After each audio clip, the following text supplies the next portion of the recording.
Hello and welcome to, I think this is the final magic session that we'll be doing, of the final laws of magic. Today we're going to be covering all the skaven laws as well as the law of the wilds. Starting off, we will be going first with the law of the wilds, the law unique to beastmen. Yeah, it's completely unique to beastmen, which are of course the most recently updated faction. And it also had a couple spell changes since its update, so it's a good thing we covered this nearly last, because otherwise it would have changed and been updated, and then a lot of it would have been the same. We are so smart. Big brain. I mean, to be fair, some of the other laws also got changed, but we ignore them. we don't talk about those ones. Nope, everything stays the same.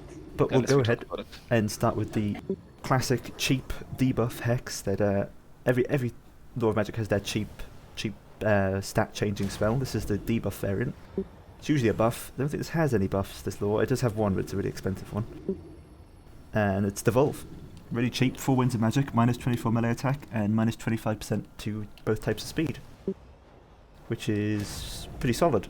I mean, what was it before? I think Devolve before used to be a direct damage spell, didn't it? It was horrible. Yeah, it wasn't never very did good. any damage here. It was a direct damage spell, I think, to units, but like let's not talk about it. It was horrible. Yeah, but now this is definitely a better version. Like minus 24 melee attack and minus 25% speed. It's pretty noticeable for only 4 winds of magic. It's pretty good.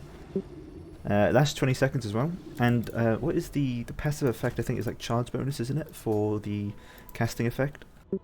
Yeah, there is. So it's plus 15% charge bonus and 5% vigor every time you cast, which is pretty good if you're casting a cheap spell over and over again.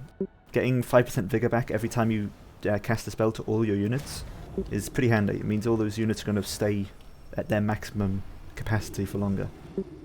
So having a nice cheap spell that you can just throw out over and over again is pretty good. And overcasting it, I think, makes it an AoE. Yeah, it gives it an area effect with a 40 meter range. Although it does bump the cost up to 9 if you have a lot of units close together, then it's probably worth using.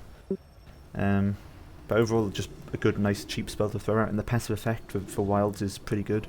So it's Funny definitely enough, an effect you want to be... There's a trigger. bug. It tells you it has extended effect duration, but it doesn't have that. Oh, yeah, it doesn't. Extended effect Yeah, duration, so but there's no... like either the description of the duration is wrong, or the description. Yeah, or it's meant to have a of the longer spell. duration. Maybe. It's one of the two. Well, if we remember, we're gonna have a look in this in-game. Yeah, let's see if the duration is any different. I'd assume it's just the description that's wrong. Yeah, probably. But yeah, a pretty decent spell, cheap spell. I don't see a reason why you wouldn't want to take this on a wildcaster. Unless you're literally Willow? just bringing him for a cycle or something. Auto just pointed out every time you stop talking, there's a beep. I say why. 1 second. Yes, I just realized. Yeah.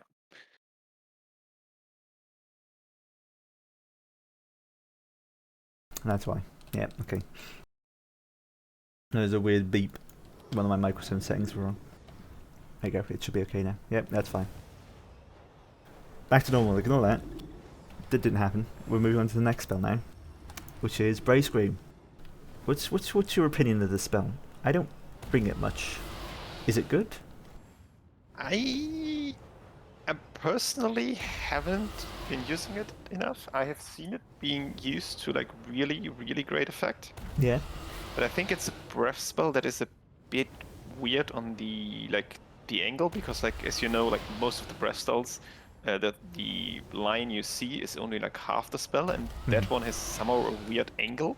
Yeah, it goes off a bit And you need to weirdly. aim it like perfectly, but I've seen it being used by like high-level tournament players, and they got enormous value out of it, because I think the armor piercing value is very good of the spell. Yeah, for a cheap spell of this, I think it does have pretty good armor Yeah, like piercing. 5 points of magic, and you have good armor piercing values. That's like really good. But like maybe Autoris use it to Great effect. great for effect. I personally, I know it's good, but I'm not the person to use it. So Yeah, well, it's a cheap 5 winds of magic breath spell. It's like your typical small, cheap explosion-ish spell, where it's just there to do like an amount of damage. Although it does have like for a cheap, this is probably one of the cheapest spell that has such a good armor piercing, like damage ratio. Because it does really good AP for such a cheap spell. So if you're more concerned with like more armored infantry, it's probably better than most other versions, like other cheap damage spells that you can get from other laws. But I mean, again, it's a grey cost 5 winds of magic. It's not a huge investment. Overcasting it just increases the range, but also increases the damage. I don't think that's armor. I think, does that increase the armor piercing damage or not? We'll have to have a look when we get into I testing. think normally it specifically states if it increases. the Yeah, armor I mean, damage, considering the so cost is only probably- increased by 2, I'd assume there's not a huge. That's a really, really small upgrade, actually. I don't think 2 Winds of Magic, you don't see that very often for an Overcast. That's really cheap difference compared to the Overcast. We'll have to see if it's worth that I mean, that cost. again, with Bestial Search, probably a really, really good spell. Yeah, again, cheap spell, you're triggering that passive effect a lot. Really good. Always a nice little bonus to have. On the more expensive end of sort of explosion breath type spells is Vile Tide. This is the opposite of Brave Scream, where Brave Scream is a cheap spell that's good at has good AP ratios. This is an expensive spell that doesn't have as good AP ratios. It's mainly a chaff clearer sort of thing. 9 Winds of Magic. It's a green cost spell. It's pretty much unavoidable. It goes off really quickly, which is something to note. But it's not got the greatest AP ratio to its damage. You mainly want to use this on the cheap units of infantry, like here. So it's there with just the Empire Spearmen, just cheap old infantry units that don't have a lot of armor. High Elf Spearmen, I think, are a good one. Just anything as long as it's blobbed up, it should perform pretty well. Overcasting it does make it far more AP though, which I think it does actually do a quite sizable amount of damage, like AP units. You can reliably, like, depending on how things are blobbed up, you can usually use this as pretty much your Vortex-esque spell for the beasts, for the Lore of Beasts. Or Wild, is it Wild? Wild even. Because you don't get a Vortex spell. So this is the closest thing you can do, is just overcast onto a blob of units and you'll do the most damage with this, really. Your opinions? Jabba Slide is probably a fun idea. Yeah, Jabba Slide is It also natural. it adds 7 AP damage to the 15 base damage. In case somebody's interested in the values. Where do you get these from? These magic values? Well, I have my sources. Keep your secrets then. But yeah, pretty decent explosion spell. It really depends. Usually you choose between either the Brave Scream or the Vile Tide on which one you want to bring. It all depends on what you think you're going to be dealing with and which one you have the money for. Bearing in mind in terms of price, it's about like 50 gold extra, Vile Tide compared to Brave Scream. So it really depends on those situations and what you want to use more. But you can't really go wrong with either, or I don't think, as long as you're sort of using them in the right situations. That goes without saying. Yeah, they're often, before the patch, they used to be like the only spells that got, or the spells that got pretty much brought every time. Yeah. Because they're cheap and. But now with Vile Tide being a bit more expensive, it's not brought, I don't think, as much. But again, it's up to you really at the end of the day. Decent explosion, mainly focused for lightly armoured targets though, unless you're overcasting it. Next is Tracerkin, which is a direct damage area of effect that specialises against single combatants, but I think it does do sizable damage to even like lots of units. And with how the direct damage area effect spells are these days, the fact that it hits any model it touches, like if it hits just one model in a unit, it will affect that entire unit. This is like a really must bring these days. Yeah, Outer Region also points that out. Yeah. Get Tracerkin obviously because it has that area of effect and you're going to hit everything in the enemy's army and it's going to get its worth every time. I think, I'm not exactly sure exactly how much single target damage it does. It's probably not as good as like Spirit Leaves, but when you can stack these on like every unit, you're almost certainly going to, like, you can probably, if you reliably hit like half the enemy armor, you're probably getting the value for the spell and the caster just in one cast. It also reduces speed by 25%, which is a nice little buff debuff it gives. Overcasting it increases the damage, though it doesn't increase the duration. So actually, I thought it increased the duration, but no, it just flat increases the damage. So it's just going to do more damage. Unlike most damage over time spells, that typically when you overcast them, it increases their duration. This just flat out increases damage. I don't know if it doubles it or not. I don't know exactly how much that damage is increased. No, it doesn't double it. It goes from 73 per single entity to 110. So that's like a 50% increase or so. Yeah, something along those lines. Probably worth it. It just depends on how many units you're hitting with that. But bear in mind again with the, I don't know how long this is going to be like for. It's CA, so it could be 10 years for all we know. But for now, how spells are working is that they affect area effect damage spells affect the entire unit as long as it touches one model, which obviously makes the spell really, really good, like way better than it should be. But even ignoring that, because obviously hopefully it should change at some point, it's still a decent spell. like if you're hitting this on the enemy, sort of typically there'll be like a single entity squad sort of thing, or just a cavalry squad, demigriff halberds, heavy cavalry of any kind. Although these days heavy cavalry isn't doing very well on L, but single entities is the best target that you want this on, because like it says, strong versus single combatants, and there is a lot of chariot meta these days, so can do a decent amount of damage to those. Odo wants to point out that he usually doesn't use it against single entities because it's bad. It stays. Oh yeah, you don't says want to use that it on a it's good, single but model. You want to no, use it you on like wanna a use group of single entities. It's weird how it works. It's an area effect that it says it's good versus single combatants. What it means by that is it's good when you're hitting a lot of units that are small units. It's so weird how that one works out, but the ideal situation is you're hitting like 10 single entities. But yeah, but these days, really good spell. Unsure exactly if it'll probably still be just as good. It just depends on your accuracy and exactly what you're hitting with one cast. But hitting like a number of models, it's hard to do the math because it varies on entities. But if you're hitting like 3 units that aren't just heavy infantry units, you're probably getting a worth out of this. Again, it's a green spell, so it's only like 110 gold or so. It is 11 winds of magic, so you're not getting as much out of that bestial surge. It's quite an expensive spell compared to the other ones, and it's overcasted like 18 winter magic. But overall, these days, really good, worth bringing. Next is the Mantle of Gorok, the only augment spell in the entire lore, and it is a big augment for sure. Although, good? Question mark. Is it good? I have not used it, so yeah, I don't use it. I've always like felt like I have my Gorbel. I really want to cast it on this my Gorbel and just see it do lots and lots of. But it's hard to. Maybe Outer has the opinion. He is the Beastman man. Yeah. We'll see what Outer says about this, but we'll just go on for now. 40 winds of magic. 40 melee attack and plus 50% to all its damage output for 12 winds of magic is pretty good if you compare it to like a Mind Razor. Where's Mind Razor? Shadows. Here he is. So this, for 9 winds of magic, gives magical damage and 50-50. So for like 2 extra winds of magic, the magical damage isn't usually that important in this situation. So you're just trading out 3 winds of magic for 40 melee attack. The 30 armor is kind of negligible. Ideally, you'll just take into account and you won't cast this on a unit that's getting shredded with arrows. That's about as far as you can really take its debuff. You can usually ignore the debuff in most situations. Just do bear it in mind and don't send it into a bunch of like non-AP spears, whatever it is. Since it's a percentage buff, you want to use it like not on Angra spears, like the guy in the video. Yep. You want to use it on like Minotaurs. Yeah, you want to use it on things with big damage, which is ideally like single entities or Minotaurs, not just infantry. And that melee attack does help out like quite a bit. Like Butchers of Kalkangar don't have the most melee attack. This bumps it up to 83, and then you can add Blood Greed onto that, and that makes it like what 88, and then you double like you increase their attack to like 175. No, 165. Yeah. That's a lot per model. So if you get the surround on something, it's all about it's a sort of a gamble of a spell because you need to make sure you have the right situations to use it in. Like those situations where you have an entity fighting another entity that can't run away, or you have an entity that's surrounded by your Minotaurs and that's like the perfect situation for them. But besides that, you don't tend to... Wait, what? This is the issue with all the spells, like all buff spells, because if your opponent is paying attention and sees like the animation go off or something, he will run away.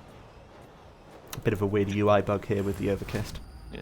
Overcasting it should say it doubles the duration, because it increases the duration to 52 seconds, which is a long time. That's nearly a minute of the buff. That's a lot of buff. It's 20 winds of magic though, which is a huge cost. So you better hope that that unit is fighting for that whole 52 seconds. Otherwise, you're probably not getting that much of a use out of it. Question is, what will survive against a unit of like heavy hitting Minotaurs for 52 like, seconds? Where do you really need that buff? Nothing. And it's like, especially with like Taurox these days, you already have like such a hard hit. Taurox doesn't really need this. Sure, it's flashy when you get his like weapons flinked up to 750, and then you pop all his buffs and it gets even higher. And his melee attack goes to like over 100. But at the end of the day, Taurox is usually beating things on his own anyways. You don't usually need to invest 20 winter magic just to really make sure he kills everything. If you have a fun situation that you want to use it on, or have a build that works with it, maybe like an Alpha Strike with Minotaurs. Yeah. I know Quinn, I think, has a build like this. Yeah, you want to. Obviously, you need to use it on that single entity, but yeah. It's weird, but Yeah. it's the only buff with the law, and I think it's one of the few buffs that actually has a debuff associated with it. Yeah, it is one of the. There's not many things that have things like that as well. It's different in that regard. But again, that expensive spell as well, not doing great with Bestial Surge. Now, on to another expensive spell that is actually really good, Savage Dominion, which just does what it says on the package. It summons a Cygor. Probably one of the strongest summons there are out there. Summoning a Cygor is probably the strongest thing you can summon compared to the other summons that there are out there. Like, it's pretty good. It's a terror-causing giant-like in terms of stats, and it's an artillery piece that you can just use as well. You can just summon up. It's very powerful, and you get 2 of them. And it's 18 winds of magic, which Manticore Summon got buffed up to 20, didn't it? Yes, it's less Cheaper than a than Manticore Summon. Even though it's most of the time it's way better than a Manticore. There are some times that Manticore's going to be better, but most of the time Cygor just performs a lot more consistently than a Manticore. Yeah, a Manticore is good if you need like a cheap flying terror causer, as like Auto points it out. Like the Cygor, you can summon the Manticore away from the enemy and fly it in, but you can't do that with the Cygor. No. What you usually see is you run the caster in with the front lines. You cast it either like behind the front lines or on it to terror out some stuff, or just provide like a really heavy hitting artillery for a minute or something. Or you can just use it as its artillery piece. Yes, that's sometimes like because in tournaments it's banned to bring double Cygors, so people are allowed to bring like the summon one and the normal one. So you see like one Cygor and then you summon a second one if you really need to force somebody in. Yeah, which is it's a fair use, but it's like it's difficult to get his value out of him just from the rocks. Yeah, it depends on the faction you're fighting. Like if you're up against those certain situations, then you can certainly turn a matchup on its head. Like if you go building a rush build, but you bring this summon, turns out your enemy doesn't have any artillery. All of a sudden you're playing defensive because you're getting like maximum value out of the rocks, and you've killed like 2 units of Silver and Guard before they even reach you. There's situations where it can really turn things on its head because it's summoning an artillery piece. Your army can start with no artillery piece, and you can choose to use this as either an artillery piece or you can just summon it as a terror-causing giant hard hitter right into the middle of something. First use this, or mostly use this in melee if the right situation arises. Use it as an artillery piece. Yeah. Or if you plan for it like from the start and want to go double Cygor, which is like, I mean, I don't see that often because Beastmen don't play defensively. No. Usually just bring the Cygor and then choose whether or not you want to play defensively or just want to rush in. Depending on how your enemy's army is looking. If your enemy's army is looking really artillery heavy, then you probably don't want to sit there with your summoned Cygor. You want to move in and then use your Cygor to summon it up on the enemy. But if it's the case that they don't have any artillery and they need to come to you if you summon a Cygor, then summon it. Do as much damage as you can with the artillery and then just play normally. But yeah, pretty powerful summon spell. We'll now go on to the other lore with powerful summons, and it's a Skaven lore. Skaven spells of Plague. The Plague lore. Starting off, first before we look at the spells, should probably do this first most of the time actually. We'll take a look at the passive effect of the Plague lore. There you are. So here it is, reducing. It's basically the opposite of the Wild lore, whereas it reduces speed and reduces vigor of all enemies map wide. Which if you're casting this a lot, then it's gonna reduce the enemy's vigor down to exhausted really quickly. But at the same time, in the end game, this basically doesn't do anything because everything's already exhausted. So this isn't going to give you much of a benefit. Your thoughts on it, seeing as you're the Skaven main? The passive, that is. If I go for like a summon, like if I use the Plague Lore just as a summoner, I think I usually take it off because you want to use this like ideally even before the enemy engages to get it out and reduce their vigor as much as possible before the engagement. Like it doesn't synergize well with this. It's not like you have a missile that you spam a couple of times like Fireball before the battle starts. No. You don't have any missiles. You basically just use one summon before the battle starts and then you use it like during the game, so I don't think it's like that worth it. That good, no. Maybe if you go for like some kind of mobile Skaven play then it's worth it, but so you can reduce the enemy. It depends if you're doing that sort of like skirmish play. Yeah, skirmish play with Skaven is difficult, but then it's probably like best used. Otherwise, just take it off, save a bit of money. Hmm. Like for skaven, it's huge. Like you take it off, it's like 50 gold less or something, Yeah, 67. and that's like half a unit of skaven slaves. Yeah, that's Skaven slaves to pay for. So If we take we'll take a look at the spells now, starting off with Blessed with Filth. It Okay, gives units poison. it's an AoE poison spell. Like it imbues units in an AoE effect with poison. Yeah. Used to be good. Yeah, but half okay, but now that poison has been nerfed and like cut nearly in half, it's less good. Although I think its cost was also reduced about like 1. Winter Magic, I think it used to be 5, now it's 4. It doesn't really help its situation that much. If the passive effect was better, this would probably be used more, but the fact that passive effect isn't that good to begin with, and this is an augment, not like a magic missile, it's not too handy. Not to mention that a lot of Skaven's units already have poison. Or have like... You don't usually need your entire army to cause poison, you just need like 1 unit, and that 1 unit will apply like poison to all enemy units as long as it touches a model. That's all it needs to do. If poison was something you like build up over time, like something which may be the case that it is how it is at some point in the lifespan of Warhammer 3, but at the point it is now, it's not that good, because all it takes is 1 tap to a model and it's poisoned. So you don't need to give your entire army poison. You just need to give a unit poison, or have a unit that is poisonous already in your army. just cut it, and together with the passive, you already have enough to pay for another game slave. Yeah. So And overcasting it just in fact increases the duration, which isn't helpful, really, at all. especially not for the damage potential to your most likely lord. Yeah. Yep, so that's that. With next, Pestilent Breath. This is the breath spell for Skaven. Or at least for the Pestilent Maw of Skaven, that is. It is okay, damage-wise. If you're blobbing things up. And they're lightly armoured, bear in mind this is really bad against armour. This does not do much to armour at all. It can do okay amount of damage. It's 8 winter magic though, which is fairly expensive. Actually, I think that got increased. I think it used to be 6. And yeah, it got increased. I don't know exactly when it was increased, but it was definitely probably with the last spell It used to be patch. 6 at the start. Hmm. Yeah, Gastral, poison was cut in half from 15% damage? Yeah, no, 50% to all was stats? it? like No, it was 10%. 25%, I think, before. 25, okay, 25 actually. Yeah, 25 down to 15, so it is not nearly as good anymore. No, it's definitely been reduced by quite an amount compared to what it used to be. Which is probably good because, like, with the no friendly poisoning anymore, poison used to be like kind of really, OP. really good. So Now it's been knocked down a peg. It's still decent, like if you have a unit with poison, it's probably worth considering over units that don't have poison, but when it comes to a temporary buff that's like blessed with filth, it's just not worth it. Not to mention that already a lot of your army already has poison. It doesn't help out that much. Looking back at Pestilent Breath, it's considering that if you bring Gracier of Plague, you're getting one of these for free on the bell. Actually, does it just come with the bell? It's not just the Gracier of Plague. If you put a Plague Monk on the bell. Plague Priest has it on. Yeah, Plague. It's just a bell. Though. If you bring something on a bell, you're getting these for free. It's kind of awkward to aim because you have to aim it from the caster itself. But it is, you get them for free, and it still does the same amount of damage. You just can't overcast it.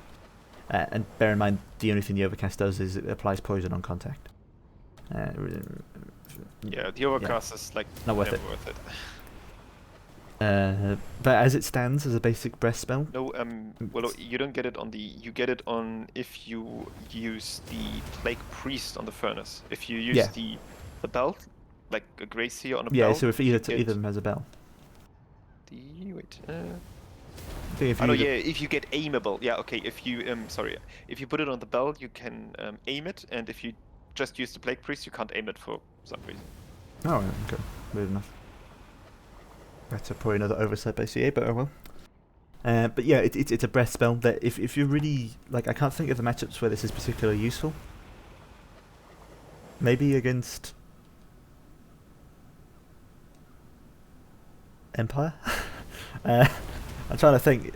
You're the Skaven man. It isn't a decent. It's a decent spell. You can. It's an absolutely decent spell. But It's anything that's cheap. what matchup do you use it Not in? necessarily like. Whenever we sometimes want to get rid of like ethereal unit, it's quite good. So Greenskins I can save because typically they bring a lot of savage orcs, a lot of goblins.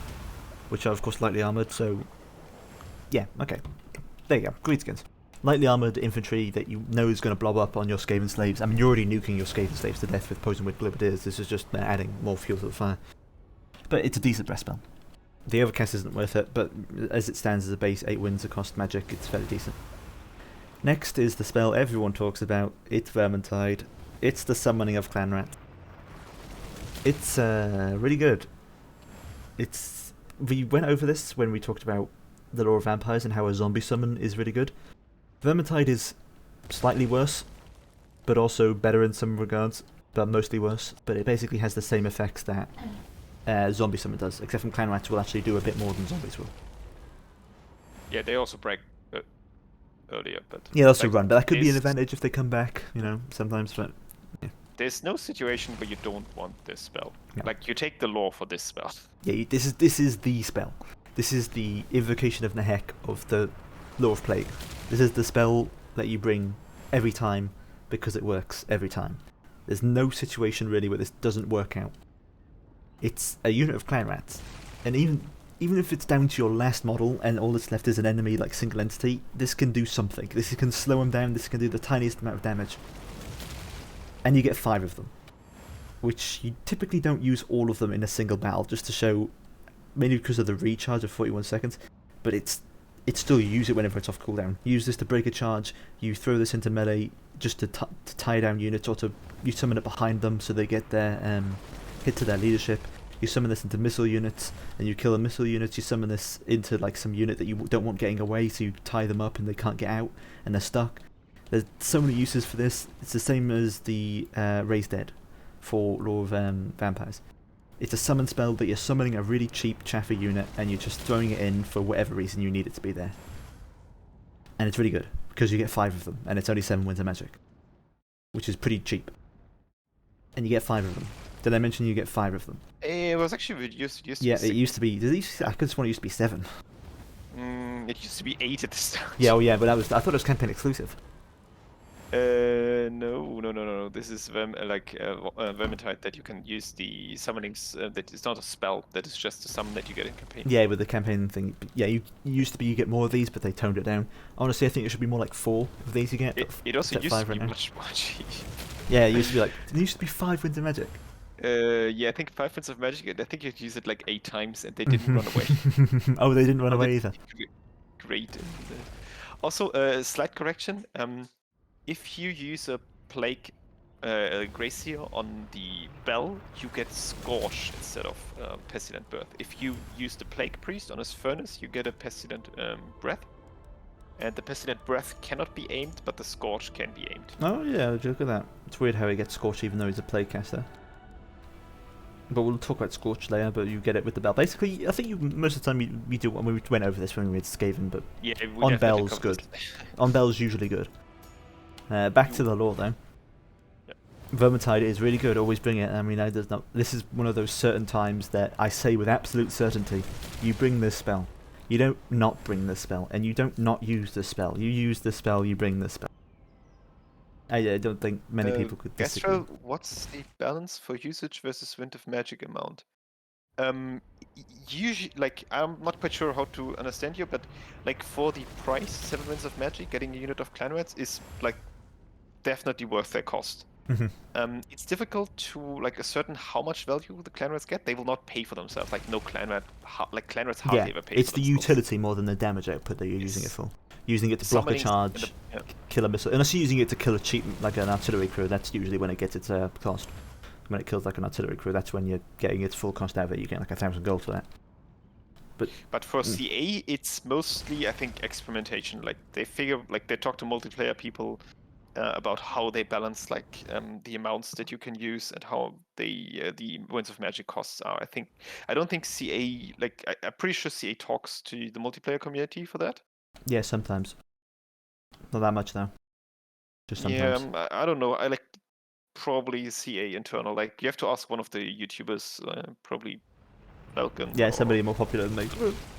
Yeah. One day I'll be me. One day they'll talk to me. God help us, that day it comes. You're gonna be insufferable. Sigmar preserve us.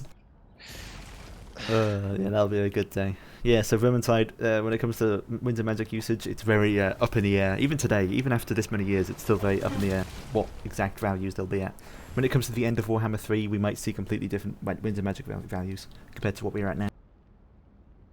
Which I can't wait to have to remake these videos, because when Warhammer 3 comes out, it's like, oh yeah, we're going to change every spell in the game because we feel like it.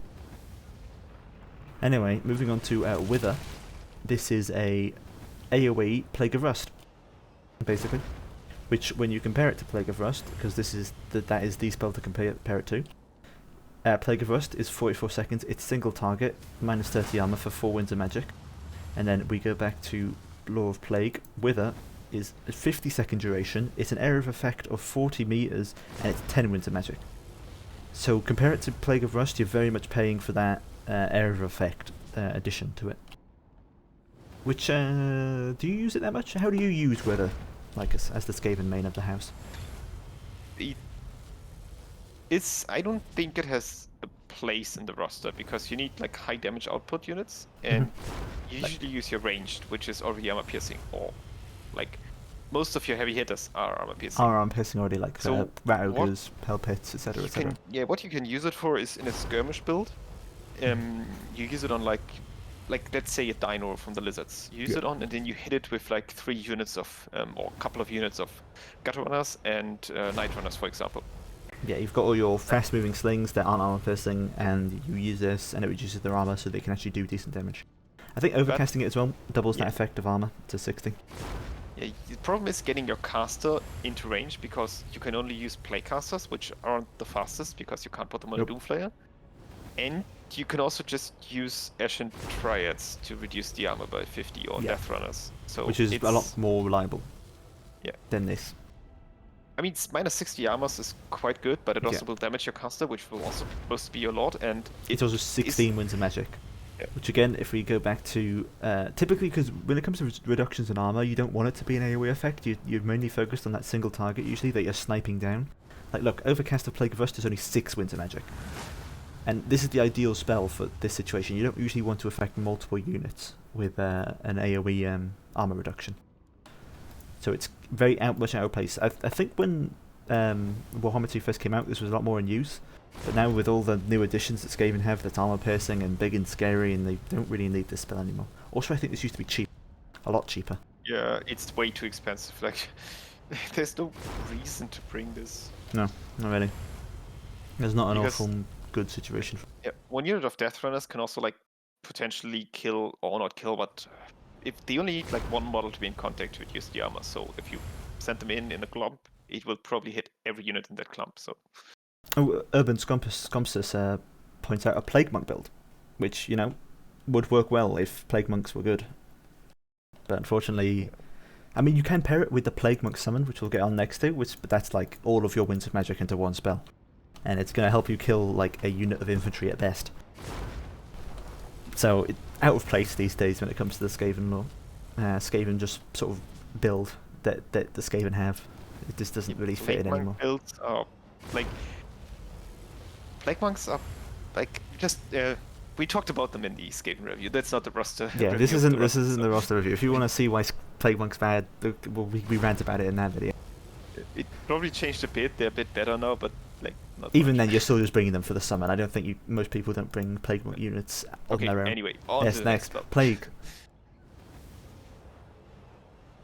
Yeah, it's a vortex. It's stationary. Vortex. It's very much like Dwellers from Below, except it does damage, and it's expanding area of effect, as you can see there. Good against armor. The thing is it's a nice vortex spell. Honestly, I think there's a lot of factions that would like this spell. Skaven already have Death Globes and Plague Claw Catapults and Plague Breaths and Mortis Engines. They kill infantry pretty good. They don't need more. I think I did this already. I feel like I remember saying that quite a bit. That Skaven already kill infantry. They don't need to kill more infantry. Or was that Lizardman? It was with the Lizard review. It also applies to Skaven. Yeah, you like. Having a quick scroll through, we have Death Runners, they destroy infantry. We have Poison Wing Globaliers, they destroy infantry. Warpfire Throwers arguably destroy infantry. If they get the hits, yeah, yes, arguably. mortars. Death globes, even rattling guns, poison winds, the ROR poison winds, rat ogres, brood horrors. A mutant rat ogre would do fine. Doom flayers, plague claw catapult, a doom wheel. They kill infantry. The lords as well, like Ikia on a doom wheel. Scrollcon is brood horror, a plague bell. Anything, snitch, queek, anti-infantry lords. The brass orb. If you want to kill infantry that badly, you've got brass orbs. You've got warp lightning. You kill infantry already. You don't need more. I mean, it's a decent vortex spell, but there's better options for killing infantry than this probably. It also means you get one less summon. Because, yeah, exactly. Like, more than a summon, and if you overcast it, it's 2 summons, and 2 summons are best. This is what happens when you have really good spells in a lore. You just look at the other ones and you think, right, well, I could be buying this, or I could just be summoning more clan rats, which is just better in every way. It does and a lot more cool reliable. animation, though. Yeah, it does. It does look pretty cool. I think, but that's like Vargeist Revenge. It's like Vangeist Revenge even. It looks cool, but it isn't good. Rule of thumb: if a spell has a cool animation, it's usually Bad. Yeah, it's usually not good. Usually the worst looking ones are the best. It's quite sad in fact. The overcast just increases the damage, which again, it's you're already killing everything. You don't need to kill more. It's enough damage from the Skaven already. That's on to the last spell. That's actually good. Yeah, but yeah, Pestilent Birth. It's 16 winds of magic. 2 of them, you summon a unit of Plague Monks, which is basically a more specialized version of Vermintide. Like Vermintide, you're typically using just like as a one-use fits all. You're trying to use them as chaff. You're trying to use them to take out missile units. You're trying to use them to flank and get that leadership bonus. Pestilent Birth, you really only want to use to take out missile units and summon behind the enemy front line. You don't want to use these really to eat a charge or anything. You want to put these in the back line and watch as they tear nearly everything apart, because all the cav is already behind you, and so it's not going to be behind them, preventing these guys from going ham. Yeah, because the issue with Plague Monks is they're really overpriced for what they are. They are supposed to be like the anti-infantry, the cheap anti-infantry version that's given at, but they cost 750. And this is a free 750 unit. Like a Manticore is actually cheaper. Like a Manticore costs, what does the Manticore cost normally? Like I think it's around that range. Maybe a bit more expensive actually. Manticore is 800, so yeah, 50 extra gold. It's the Manticore. Yeah. So it's like, I mean, the Manticore is way more useful than this, but let's be, Skaven don't have Manticores for some reason. They already, want that next patch. They don't need that. No, they really don't need. I hope that. CA listens. Hope they never listen to you.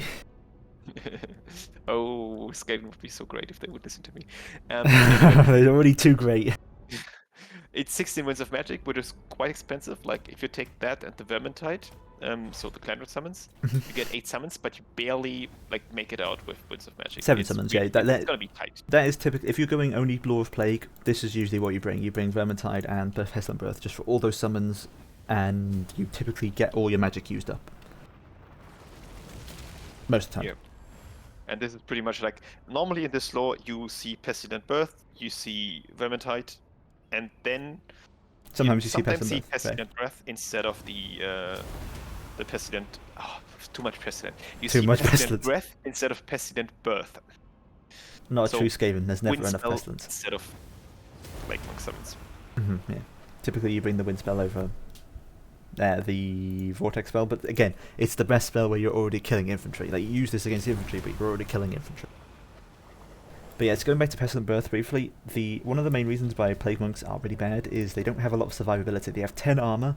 All they have going for them is their 15% physical resistance. They have no shield, so they get destroyed by missiles. But when you're summoning a unit, you don't really care about missiles that much. In fact, I really think you're summoning this on top of missiles, which definitely helps a lot more. Not to mention there's also Frenzy, which if leadership drops below 50%, which only usually happens when it takes a certain amount of damage, and typically you don't need to worry about summons taking damage, because if they're being targeted, that's good. There's less damage going towards your actual units. Plague Monks are pretty well suited for a summon, all things considered, because they're not a holding unit. They are very much a quick damage dealing unit that die pretty quick as well, which even then Plague Monks usually last before the summon runs out, so you usually get their full worth out of them, as long as they don't get focused by that cavalry or something. And yeah, they're pretty decent. That anti-infantry bonus is like, what is it, 7? That ramps up their melee attack, plus the frenzy. Their melee attack goes up even more, it gets up to like nearly 40. Which is really good if you're summoning that behind the enemy unit. That's wiping out their front line, that's getting into missile units. It's pretty decent for summons as summons go. It's not as good as a utility spell, and it's a lot more expensive than Vermintide, but you're still bringing it if you're worried about that backline. It's not when you bring all the time, because there's factions that you don't need it, like Chaos. You're not going to do much this isn't going to do much to any Chaos army. Like, best case scenario, you can flank Marauders and kill the Marauders quicker.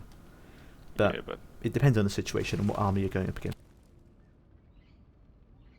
There is a little unique spell worth talking about. This only comes with the Lord variant of the caster, the dreaded 13th spell. Actually, not exactly. Like, this spell is only work it has on Great Seers. It is on both Great Seers, Ruin and Plague. Yeah. But for example, Skrog actually comes with Pestilent Breath. Skrog has the pure Law of Plague spellbook. Yeah, it's only the 2 Graces that come with... they get it on their own. I thought they got it with the spell for some reason. Oh no, they have that. So. Yeah, and also even the Ruin caster gets one as well. Like I said, so... Okay, now we should actually talk about the spell. The spell itself, yeah. I can't even click on it there. I have to go through here. So yeah, this is unique to the Lord variants, which, I mean, they're pretty decent Lords, so you can see this sometimes. No, the Gracier Lords are by no means bad, so you can often bring this. Not to mention, is it the Mortis effect? No, you get the Mortis effect with the hero, you don't get it with the Lord Bell, do you? Didn't even run over this. So you don't. The Bell isn't as good, but still they're decent generals. Especially for generic ones. Okay, this spell is actually probably my favorite spell from the lore, and I would just want to point out I've been using that since the start and not just since it became meta. Anyway, to get my inner willow out of the way. Yeah, there you go. Go ahead. So it's a really fun spell. You typically use this actually as a damage spell. This is like the Skaven Vortex damage spell because it summons a unit of Storm Think Vermin. of it like a Foot of Gork, basically. It is a huge damage. Like, summon that on a unit of like Blood Knights or any expensive cavalry, like elite infantry, it will kill them. Like, just with the explosion itself. The explosion is huge. It's like huge damage. Yeah. The explosion isn't the main effect. The main effect is you summon a unit of Storm Vermin. You can either summon normal Storm Vermin, or if you overcast it. Yeah, if you overcast it, you get the Sword and Shield variant. For the same price, bear in mind, this overcast has no change in price. Although it does have a change in dash for some reason. It also doesn't cause damage. If you overcast it, it has no damage chance. But usually, like, what you tend to do with this is you you trap a unit of cavalry or something, and you use the halberd summons to kill the cavalry. Yeah. While you basically maybe pin it in place, either with the summon itself or just with some Skaven slaves or something. Yeah, Skaven slaves on the one side, summon on the other side, and then maybe the Warp Granners. Yeah, just something to tie them down briefly so you can nuke them, and then summon Storm Vermin with halberds to kill anything that you didn't hit immediately. Perfect sort of combination tool with the backline, I think, when you have like Skaven slaves in the backline as your defense. Skaven slaves tie them down for a bit, then you summon this on top of the unit of Cav, and then not only does it kill the unit of Cav, then you have a unit of Storm Vermin with halberds to protect your backline. It is 20 winter magic though, which again, if you're bringing this, you're probably not getting much else. Like, yeah, at best you can bring this and Vermintide. That's probably all you can bring. Or Warp Lightning if you're bringing the Ruin version. I think that's a pretty good combination, bringing Warp Lightning and then this. You can drop both at the same time, and hopefully you don't kill your own unit as soon as they summon. But yeah, it's pretty, like I said, pretty cool spell. A pretty decent spell. Pretty fun spell.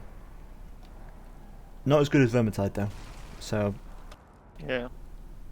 But it's it good. Comes to the Lord variants, and you usually see that. And it comes to some sort of unique-ish Lord choices. So whenever you use them, give it a go. Give it a whirl. Whenever you're using these old Graciers, just give it a whirl. Why not? It's not bad. You could argue whether or not it's better than Pestilent Birth. It probably is, but it's on some sort of obscure lords, which you don't always use. But half decent nonetheless. Okay, now, let's go on to some replays now. Well, we show the battles, the spells in battle, actually. Ah, yes, we have to show. Are you in game for that? Yes, I have a game open. Okay, cool. Not in custom battles, though. Oh yeah, Danny. Is my name Danny? Where? Like actually, I it's have Danny? changed the name? Nope. Forgot to change the name. Wait, I just joined. Please don't.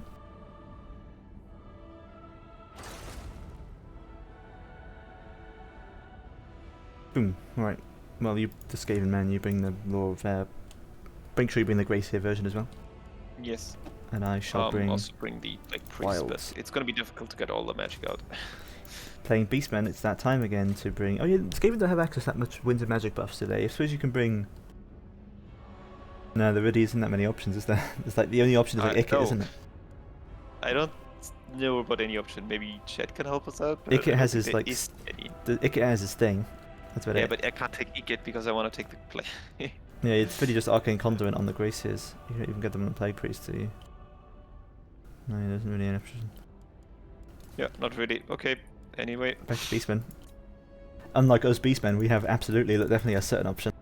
It's called Spam Tuskor Chariots. And bring the old dagger. That's what you do anyway. Yeah, this is every game. Anyway, so. There's no difference. Oh, make sure... Can you turn the funds to custom just so I can go crazy?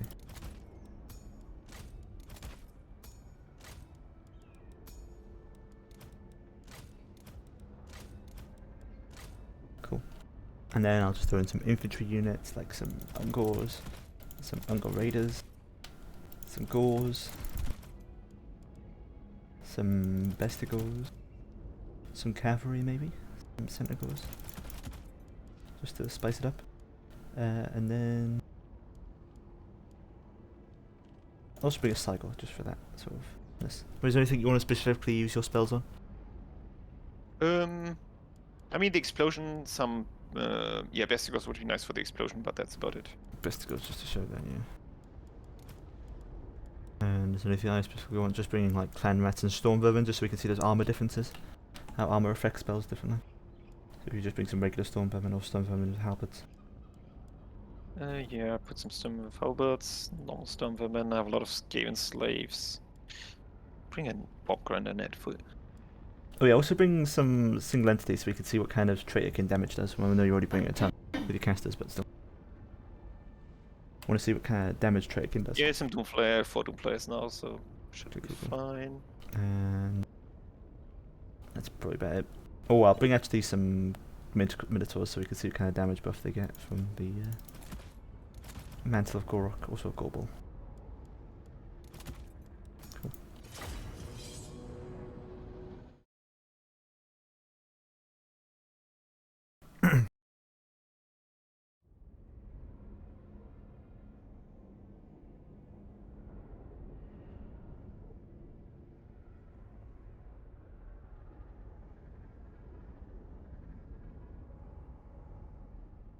Rats. We rats. We're the rats. What's the next two laws? Oh, it's Ruin and Stealth. Man, to go from Wilds and Plague to talk about Ruin and Stealth, that feels kind of bad, doesn't it? It's like night and day.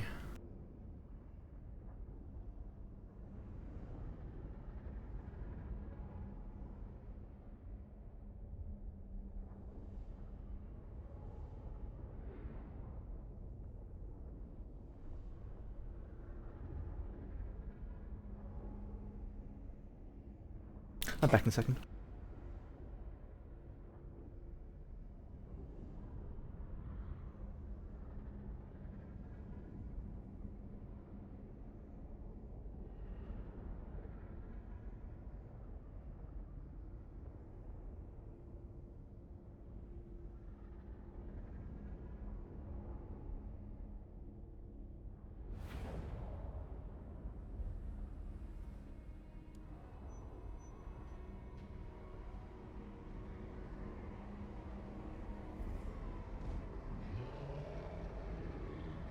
Hey, so we'll also wait quickly. Let's load in and defeat his army.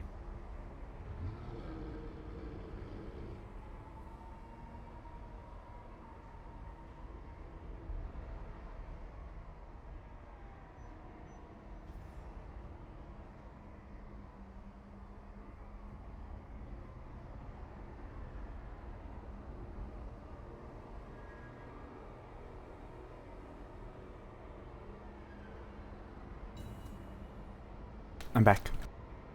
Okay, so as you can see, Willow is what we consider saying like a noob line, because he's Yeah, putting all yeah. of his units together. Big noob, yeah. Continue. Carry on description.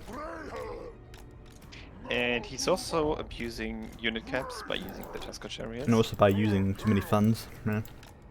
Oh yeah, look at this. Just got chariot game.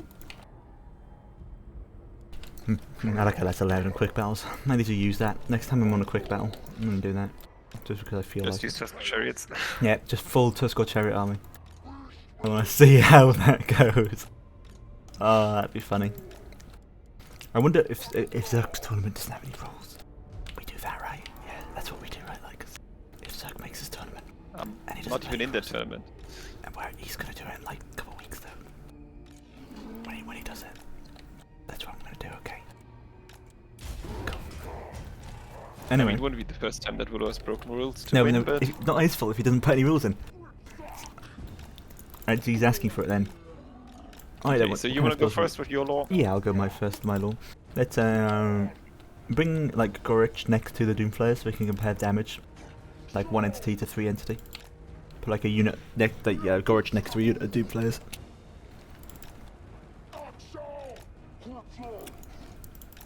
And then we'll have a look at what kind of damage they can dish out.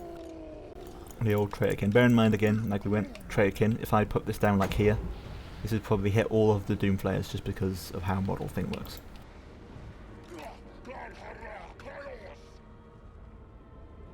Turn that guy off, actually. Uncle's at fire will. Turn enough. Alright, let's see here.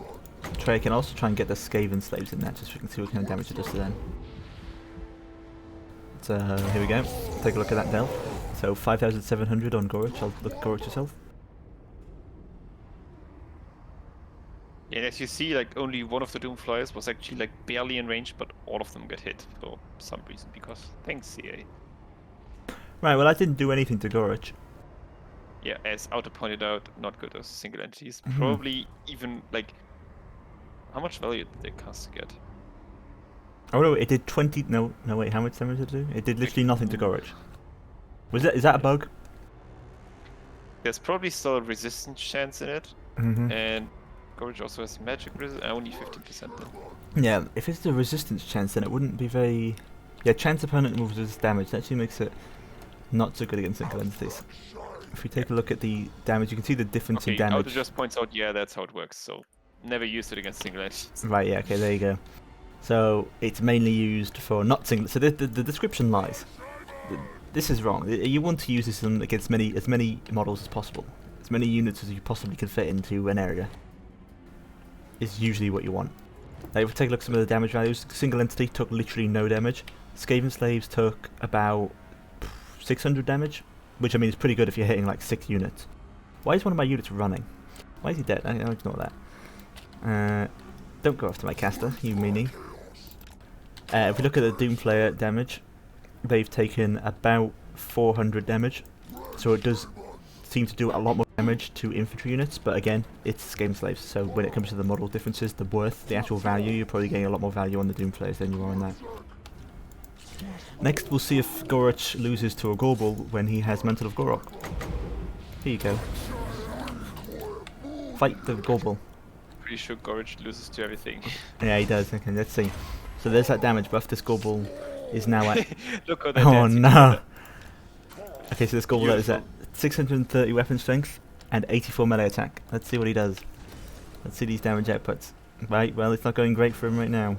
Yeah, 500 damage per hit around 500 damage per hit, which actually isn't bad. 630 from the Gorbel though. So we found the secret use for Gorich. He can fight Goblins, That have Mantle of Gorok. Yes. which is actually insane. Like Gorich is, and I haven't popped his buffs yet. Gorge better than Heavy Cav? Good? Question mark? No, definitely. Although the No, I damage popped output his does buffs seem and to be 82 melee attack. Come on, kill that Goblin. 84 on the Gorbel. I haven't popped the onslaught though. Here you go, even more damage on the Gorbel. Oh no, but he lost Mount of Gorok. Yeah, okay, so Yeah, leadership went out there, I think. So yeah, Mount of Gorok does give a big old damage buff. If you look at the Volve, dropping like something like Doomflayers to 2 melee attack is pretty good. Then again, it's mostly in their charge bonus anyway, but here we just get to have that fun moment where you see Tusk or Chariots do things to single entities again. Yeah, so you see, these are anti-infantry chariots, ladies and gents. they shouldn't even be hitting. Can you screw up so much and still haven't fixed it? What are you doing over here? What's these sneaky units doing back here? Don't kill those, I need them later. Oh, you need them for later, do you? Okay, as long as you don't shoot. Let's take a look at a Bray Scream on some Storm Vermin. Which one do you want? How about It doesn't matter. They have the same armor value, don't they? Oh look, some Skaven slaves. I wonder how they'll do against Tuskar chariots. Yep. Yeah, about as expected. I mean, to be fair, this is like what they're supposed to kill. So you see here, Bray Scream has a kind of an awkward shape to it. It's a bit weird with its targeting. But let's take a look here at its damage if you just have this normally. So this is like probably a normal situation, I think. On the terms of the unit, you can probably reliably hit every model, I think. If you go about here, you can nearly hit all of them. Let's see what kind of damage it does. So we are 7,400 health, down to 6,000. So that's 1,400 health. It's, considering it has only 5 winter magic, it is probably worth it. On a unit like Stormbringer, or if we take the equivalent like Blackguard, or just expensive heavily armoured infantry, that's probably worth it for the cost of the spell. The fact that you're triggering that extra vigour and charge bonus to all your army, and that's pretty good overall for damage wise. If we take a look at an overcasted Viletide on this other unit, let's see how much damage it does. Actually, we'll use a regular one first just to see how much damage it does on this already damaged unit. So it's at 6,046 health. Let's see how much damage it takes. 6,046 down to 5,300. So what's that? About 700 damage? Bit more. Around the same damage both spells actually. Yeah, and bear in mind, well, that is armor difference. So if we look at the overcasted Viletide, let's see how much damage that does to this unit of Stormvermin here. This unit is at 7,440 health. The last one did like 700 damage. This did more. About 2,000 health. So you can just see how much that increases the armor piercing damage overall. A lot better off. Although again, there is that huge cost difference. It's probably worth still just using like Bray Screams, because like how much is an overcast Viletide again? Let's cast these. It's right, let's have a look. It is an overcast is 13, so you can get like two and a bit Bray Screams for that, and you're getting that passive effect. It's probably worth using the Bray Screams over that, I'd say. It depends on just how juicy of a target it is compared to like what you're using the Bray Scream for, and how it also depends on how it's shaped, because obviously the weird triangle angular of the Bray Scream can be hard to aim, whereas obviously a Viletide is just a single placed explosion, which is a lot easier to use. Now I need to recharge magic, so go ahead and do some of yours while I charge these into Stormvermin. Stormvermin with halberds. Off you go. Show some spells. Okay, so let's head into the center. What units do you want? Let's first just use a Pestilent Breath on the front line. Some Ungors, yeah. Nothing So fancy. Ungors, what are they at? 10 armor? 15 armor? Yeah, so basically For reference? nothing. Yeah, not very much. Let's see. So that's like 1,200 damage. That's pretty good. That's pretty good, all things considered. Yeah, it's only like I mean it's 8 winds of magic, so like not the best, but But still worth. Probably. okay. So I mean, best for filth. I don't know how we if we should show this off. Just Yeah, maybe just drop it a cast. You can see it. okay. Aim, activate. dropping it on the three Skaven slaves. Oh yeah, look at that, front line. because it doesn't affect from the model buff. It's only hit the model with the banner in the circle. You saw that? These Yes. two aren't being affected. So unfortunately, this is not buffed. That just makes it even worse. Yeah, it only affects direct damage spells, that weird buff for some reason. So yeah, not a great spell. Nope, Next. Not at all. Okay, first off, yeah, just the Scorch effect. No, we're gonna talk about this later. Yeah, we'll talk about that later. Okay, let's try and use a plague at the backline. Can you move up some Bestigors, because Bestigors, yeah. Now, it is a growing area of effect, isn't it? yeah, good against armor, so Yeah. But we'll see exactly how large it starts off. I'll even do a bit of a tight formation so you can get that sort of ideal damage variety. So this is like, say they're in melee stuck into some Skaven slaves, and then you drop plague on them. This is like best case scenario. okay, normal one first. Yeah, 11 winter magic.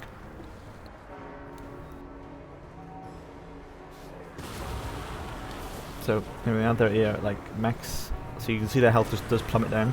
It has no effect on their speed, so this is something you can move out the way of fairly easily.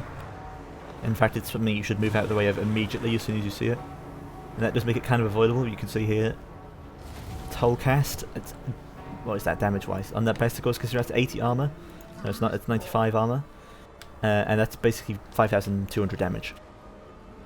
So Which is quite in theory, it kills a unit, but in practice, you just run away. Yeah, you just move out of it. It has no effect on speed, like Pit of Shade or the other one. I forget the other one is. Dwellers Below. So you can just move out of it. It doesn't really inconvenience you that much. Okay, let's see. Actually, I want to use Wither on the Minotaurs. Okay, let's try and cut them down. Normal one. Actually, it's not that good because they only have 35 armor. So yeah, they only have 35 armor. Nothing that's actually worth. I mean, Wither itself, it's like we already sort of got the same thing from Plague of Rust. Yeah. If people want to see that armor debuff, they can probably just look at the metal video. Okay, so this is like probably the situation that I think it would be worth it. You have like a unit in the backline that you want to kill. You have 3 units of skirmishers ready to shoot, and then you just focus fire the one enemy unit. That's why you don't need the AoE effect necessarily, unless you have like a obscene amount.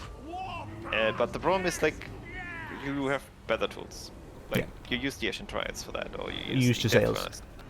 Just use Jezzails to snipe in this situation. Yeah, like Jezzails would do way better in this situation.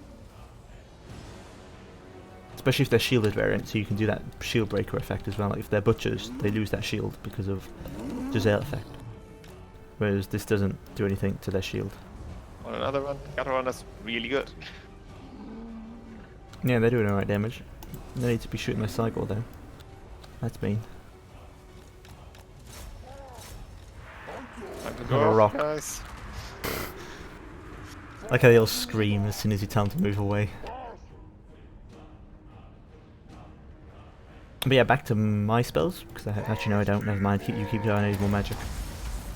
Okay, what can I...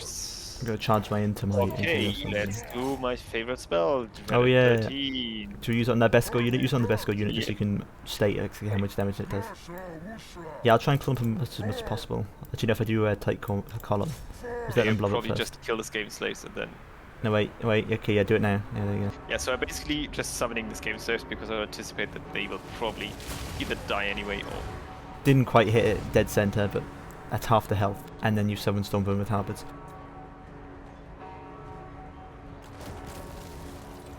Yeah, when you spawn like in amongst that like that, of course it hits the morale as well.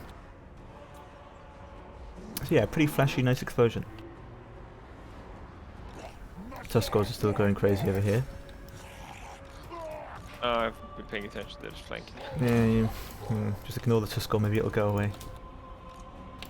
And of course the Stormvermin and halberds perform obviously in their best against large. Although they still are not immune to terror. So they will run still, which is a problem. Next, back to... Wait, were you casting something? Or did you just cast? No, I was just Oh, using Unholy Clamour. Yeah. Good for you. Right, let's see, what other spells have I got to use? So a Cygor summon. We can pretty show that off. It's like, you can just summon it into a unit if you want to use it for that terror, or you can use it for its rocks. Like, I brought the Cygor because I just wanted to show off how the rock damage works, but this is... I see this a lot actually, is you'll summon the unit, keep the Stormvermin there, you'll summon the unit horizontal to the unit, because that's the best way you can throw the rock. And then you can just see how much damage this rock throw does to the Stormvermin. Obviously it's not always consistent, sometimes you can miss, but if you have a unit lined up like this, even if you do this like from miles away because the rocks are so accurate, I probably could have spawned them from like all the way over here. And then boom, rock in. That already did more damage than the Viletard did. The overcasted Viletard, and that's just one rock. This guy will probably... I forget how many rocks they throw before they die. Do you know the exact number? I'd say it's like 6. We'll see how many summons he throws here. There you go. So there's 2. Already that unit is like gone. I wouldn't say it's 6 because the lifetime is like 76 seconds and they have 13.5 reload time. Let's see, So, number yeah. 3 coming up. So there's rock number 3, and this will pretty much kill the unit. The unit's probably going to run now. We'll change target to that other unit of Stormvermin. Let's see if we can get number 4, come on. Takes a minute sometimes. Come on, throw. Throw, man. There you go, here comes rock number 4. Again, more damage than the overcasted Viletide. So that is like the situation I see a lot with Cygors, is you summon them really far to the horizontal so that you can just throw into these really beefy units in the perfect direction. As if they were walking column formation towards you. Okay, that's rock number 5. And are we going to get number 6? Let's look at that lifespan. Yeah, we're probably going to get 6. It's 6, I think. 8 seconds to throw, 7 seconds to throw, 5, 4... Yeah, I think, yeah, he always tends to throw at the end of his... He dies at the end of his last one. Yeah, there he goes. So it's 6. I was right. 6 rock throws is how many you get from a Cygor summon. Which is already, like... That's basically 6 Valentides.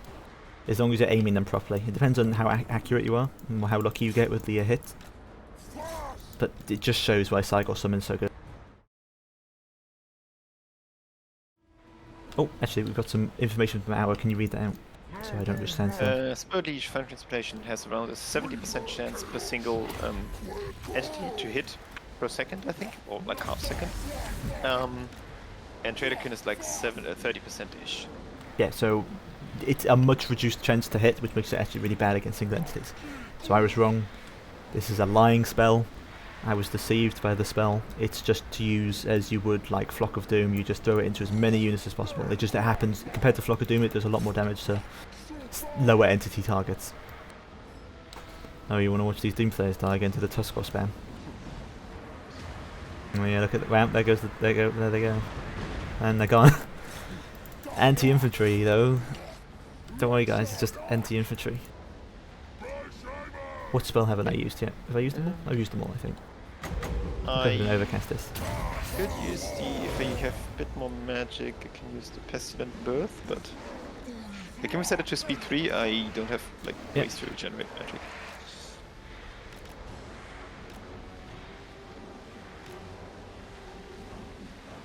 Yeah, Tusker Chariots, overpowered, please nerf. Also, if you continue to kill my units...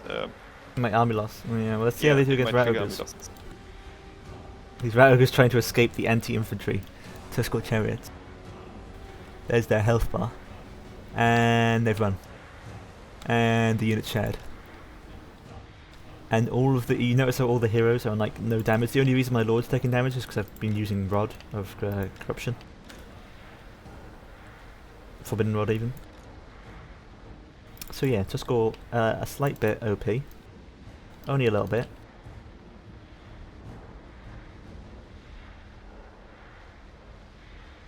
I need one more bit of magic. Why are you charging your units into me? Oh, here we go. Trying to use Warp Grinders, the ideal situation to stop them. You might actually kill my Lord. No. I hope so. No, I don't think it will. But yeah, even though the Warp Grinders are like... They are still moving. They shouldn't be moving, but they are moving. Because and they're still swinging. Has a dead bug in the game. Classic. Got magic? No, one more. Yeah, now I have enough. Okay. So, now, Pestilent Birth. Where are your archers? Oh yeah, we'll just throw into Gorehurds just so you can see, because I think they beat Gorehurds, don't they? No, I'm pretty sure Goreherd will win Well, just because okay, yeah, I'll I'll use it on the archers then, just to show how quickly they kill the archers. Your archers are invisible, I don't know where they are. Oh yeah, they're coming, like where everything's parting, you can usually kind of Oh no, I see one. Okay. So here we again, have... those summons don't do any damage, as opposed to the... Yeah, it doesn't explode. So here we are, they're firing at your caster, then boom. And when they summon like this, there's no escaping them like this, like you can't get out of this. Yeah. And just see how much their health is shredded. Slightly in front. So.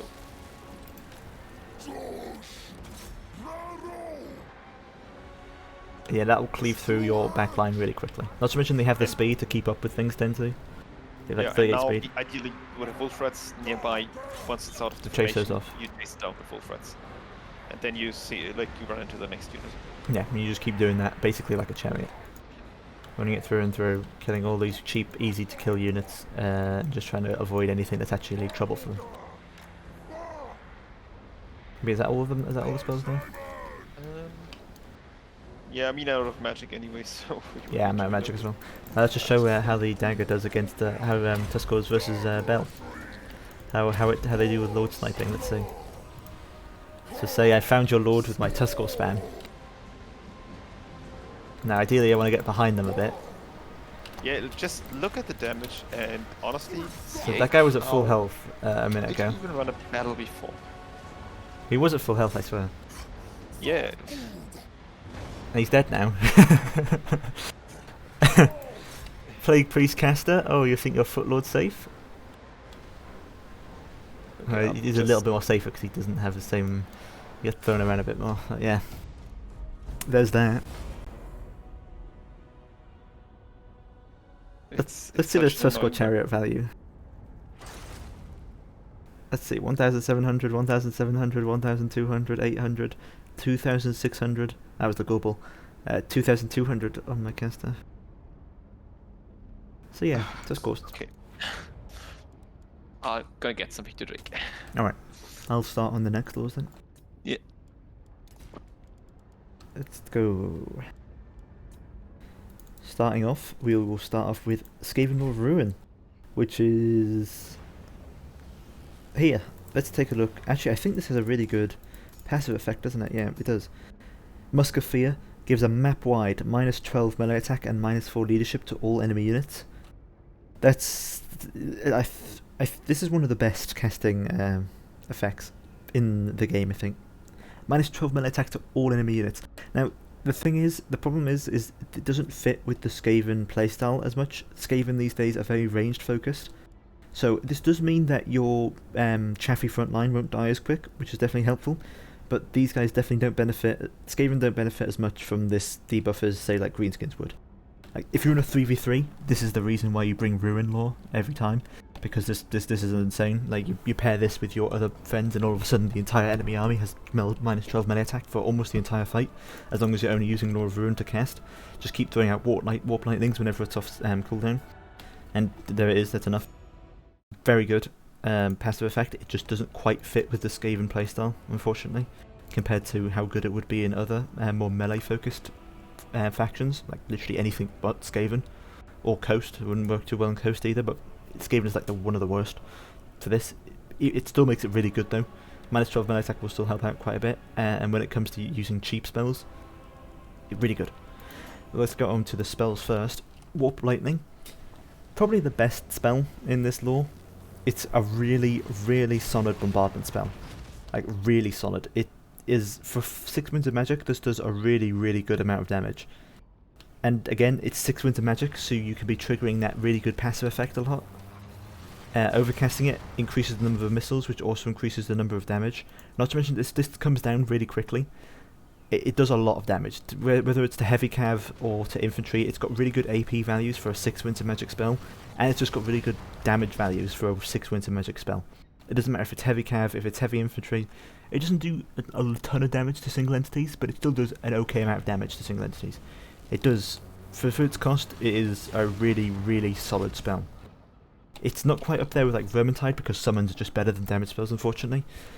But when the enemy blobs up into your Skaven slaves, whether it blobs up into anything, it does that really good amount of damage. Again, there is the argument of the fact that Skaven already have really good area of effect damage, and they don't need more of it.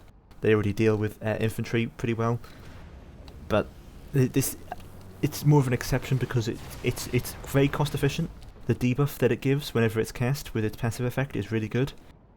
And it can often be used against units that you can't quite get into as much, like heavy cav will typically be able to avoid like poison wind globadiers and stuff like that. This is a lot more harder to avoid if they get tied down by some Skaven slaves, and you can use this a lot more robustly than, say, a unit would. When you're using like a unit of poison wind globadiers, you have to move them around the place. You have to make sure they stand still for a certain amount of time so they can throw. This, you just need your caster to be within 200 meters, and you can cast it. You can throw it down wherever you need it, and it's a lot more versatile and robust compared to other casting stuff, like poisoned effects that you need to clear out massive of heavy infantry or heavy cavalry and that sort of thing. By the way, I'm back. Back, just finished talking about Warp Lightning. Yeah, I mean, pretty good. You mentioned everything. Good spell. And the passive effect for Law of Ruin, very good, isn't it? -12 melee attack, -4 leadership for 8 seconds, map wide. That's just like, I mean, it's good in every situation. Mm-hmm. Especially if we're in a 3v3 or something like that. That's what I'm doing next time, bringing Law of Ruin, exclusively using Warp Lightning. did also skip over Howling Warp Gale. I forgot about that. It's a net that only affects flying units, basically. It's so good. It's very Like, helpful. It has one situation against flying, of course. Yeah, obviously, if there's really no flying, good. it's not good, but because Skaven, there's a lot of flying units that Skaven are very weak to, such as Pterodon Riders or Manticores, or a flying Vampire Countcaster. This helps shut down those things so that your ranged units can just destroy them. Doesn't do any damage, obviously, it's just a net, that's all it does. Overcasting it doubles the duration to 28 seconds, starting from 14 to 28, which is a huge amount of time. That's basically enough time for any missile unit to do enough damage to kill them, apart from like slings, basically. If you have rattling guns or Jezzails. Rattling guns, yeah. Yeah, rattling guns. You use this with rattling guns. There, you use this with a unit of rattling guns, because the problem with rattling guns is they don't have a lot of range, so the flying unit can usually get into them before they can do anything. So you pair this with that. DLC will fix that if CA takes my suggestions. Oh yeah, if they do, everything. Also, I play. Okay, as first off, welcome. Okay, avoiding. Do you have any advice on dodging or avoiding damage spells? Like, typically, it's important to focus, especially. Oh god, there goes my water. It's important to focus. Especially with the fact of the direct damage spells in the AoE, the fact that they affect the entire unit if it hits one model. Some units you just have to realise are lost. Like if there's a unit in the centre of the area of effect, you just have to realise it's lost sometimes. You have to focus first on the units that are like on the edge, the boundary of the spell, and just get them out as quickly as possible. That's really the only sort of thing that you can do when it comes to like Flock of Dooms or Spirit Leeches. Lightning, like warp lightnings, everything you said, pendulums, you can be avoidable if you catch them early enough, but some units are just lost sometimes. Like if you see your unit is in the centre of the Flock of Doom, you just have to accept that unit is going to take that Flock of Doom damage sometimes. You have to focus on the units that are on the boundary of the Flock of Doom, or that are in the pathway of the Burning Head that's coming down, and you have to get them out of the way first, before anything else. Because those are the ones that are savable. For ranged units, what you sometimes see is move them... not diagonal, but the spell goes normally, like its spell is normally cast along the entire line, and then you rearrange the unit so it's sitting at a 90-degree angle. So only the center of the unit gets hit. That's what you usually see in like high-level players for what they're doing for their ranged units. Obviously, can't do this on a front line, but on a ranged unit, you often see this because then only the center of the unit takes the damage because you admit you can't change it anymore. You can't run out of the way. You can't save the whole unit, just save as much as possible. Yeah, so save like 50% of the unit, or even more, 75%. Yeah, every model you save that's not in that direct damage way is way better. Yeah. We can maybe showcase this in battle. Yeah, when we get onto this, because there's a couple spells we can use for that sort of thing. Yeah, there's also certain ways you can just lay out your army to make sure, like, that's why people will set up their army in like a checkerboard formation, so that a Burning Head can never be that good. It can never take out more than one unit. That's why people will lay out their units in certain ways. But yeah, no problem. Back to Skaven laws. So yeah, Howling Warp Gale, you use it really exclusively with rattling guns. Like you can use it with other missile units, but it's mainly rattling guns using it for. Am I wrong? Do you agree? You can, like, I mean, Skaven Slingers is probably... Yeah, but they don't have the damage output though. Yeah, Gutter Runners, you can use it with Gutter Runners. Yeah, like, I suppose. When I did the 3 Gutter Runners, you can use that together with those, but like what I usually see is like trapping a Manticore. A Manticore is fine because of the Rampage once you hit it a couple of times. And then that'll go into your Skaven Slaves, yeah, and then you can just finish it. For example, like Pterodon Riders, they're really good against Pterodon Riders or Gyrocopters. Yeah, you really need this in the Lizardman matchup just for that. If you're bringing weapon teams, you need this to deal with Pterodon Riders. You need it. Otherwise, Pterodon Riders just drop rocks and kill your entire weapons teams, and nothing you can really do about it.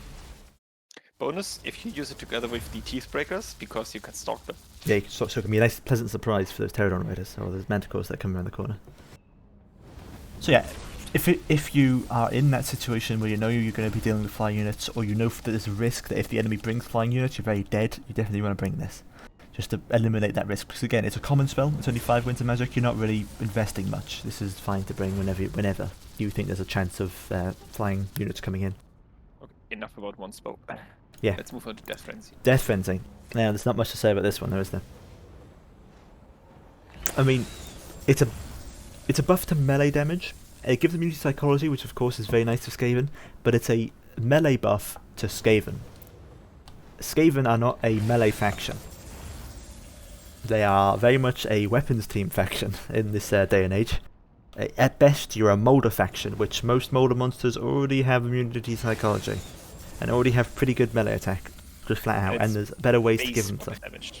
Yeah, not armor piercing, so it doesn't even help your Molder monsters. Besides, like, the best case scenario for this is Wolf Rats. That's like the best case scenario.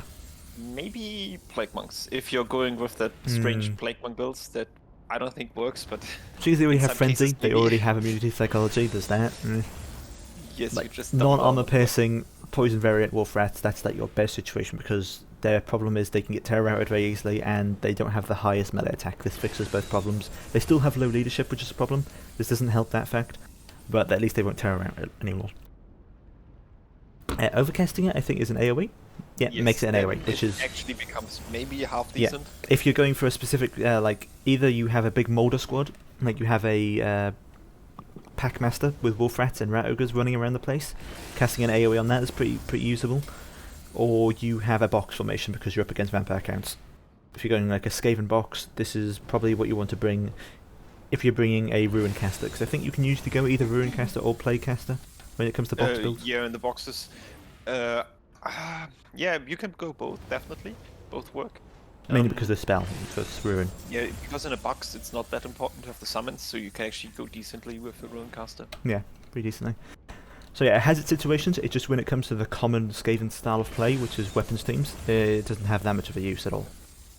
Also, I play, yeah, the problem is, I mean, it gives immunity to psychology, but it doesn't improve really leadership. Like leadership. Yeah, it doesn't improve it. So they're not going to get terror routed, but they're still going to run as soon as they take the smallest amount of damage, because it's Skaven.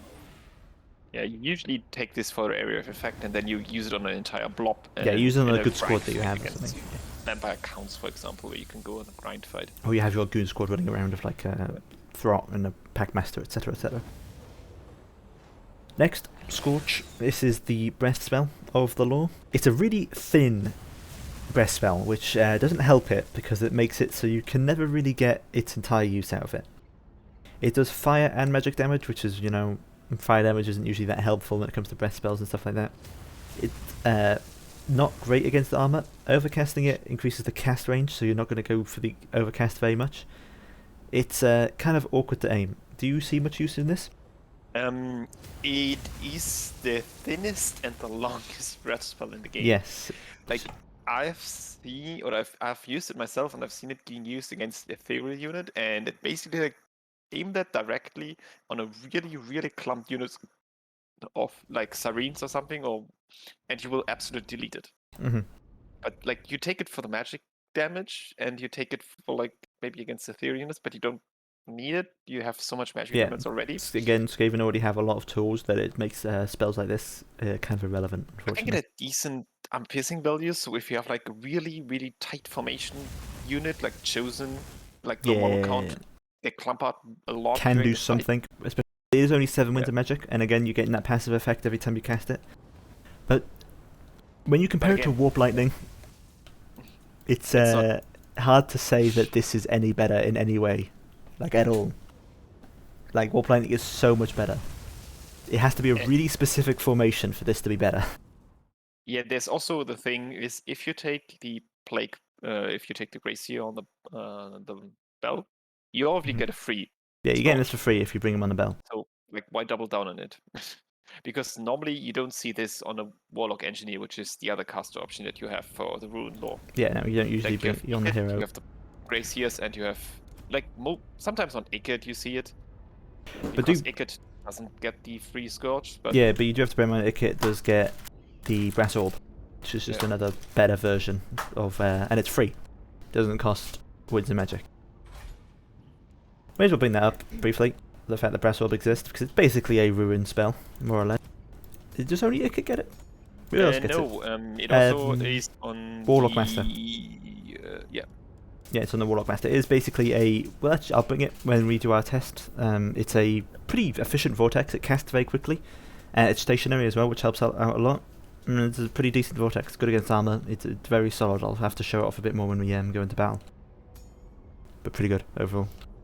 And no winter magic. You can also bring it on the Aura Black Hole Flayers, the oh, yeah. Doom Flayer units. Just for then you're those dead. multiplayer games when you're bringing those. Not the regenerating Doom Wheel. Oh, the last spell.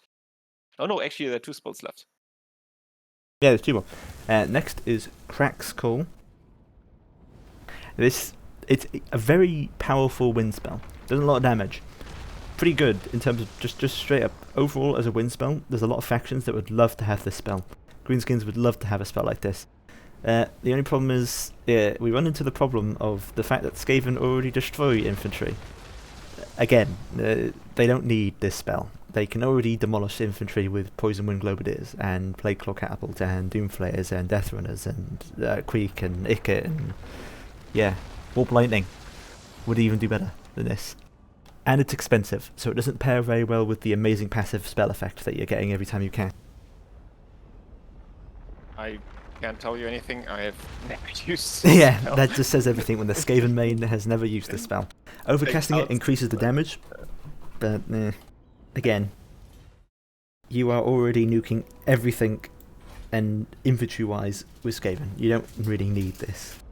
Maybe whenever everything in the Skaven roster gets nerfed, the spell may see play again.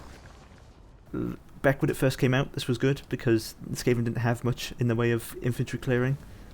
And this was a nice flashy spell to kill noob blinds with. It's not that good anymore. I think I got a price increase as well.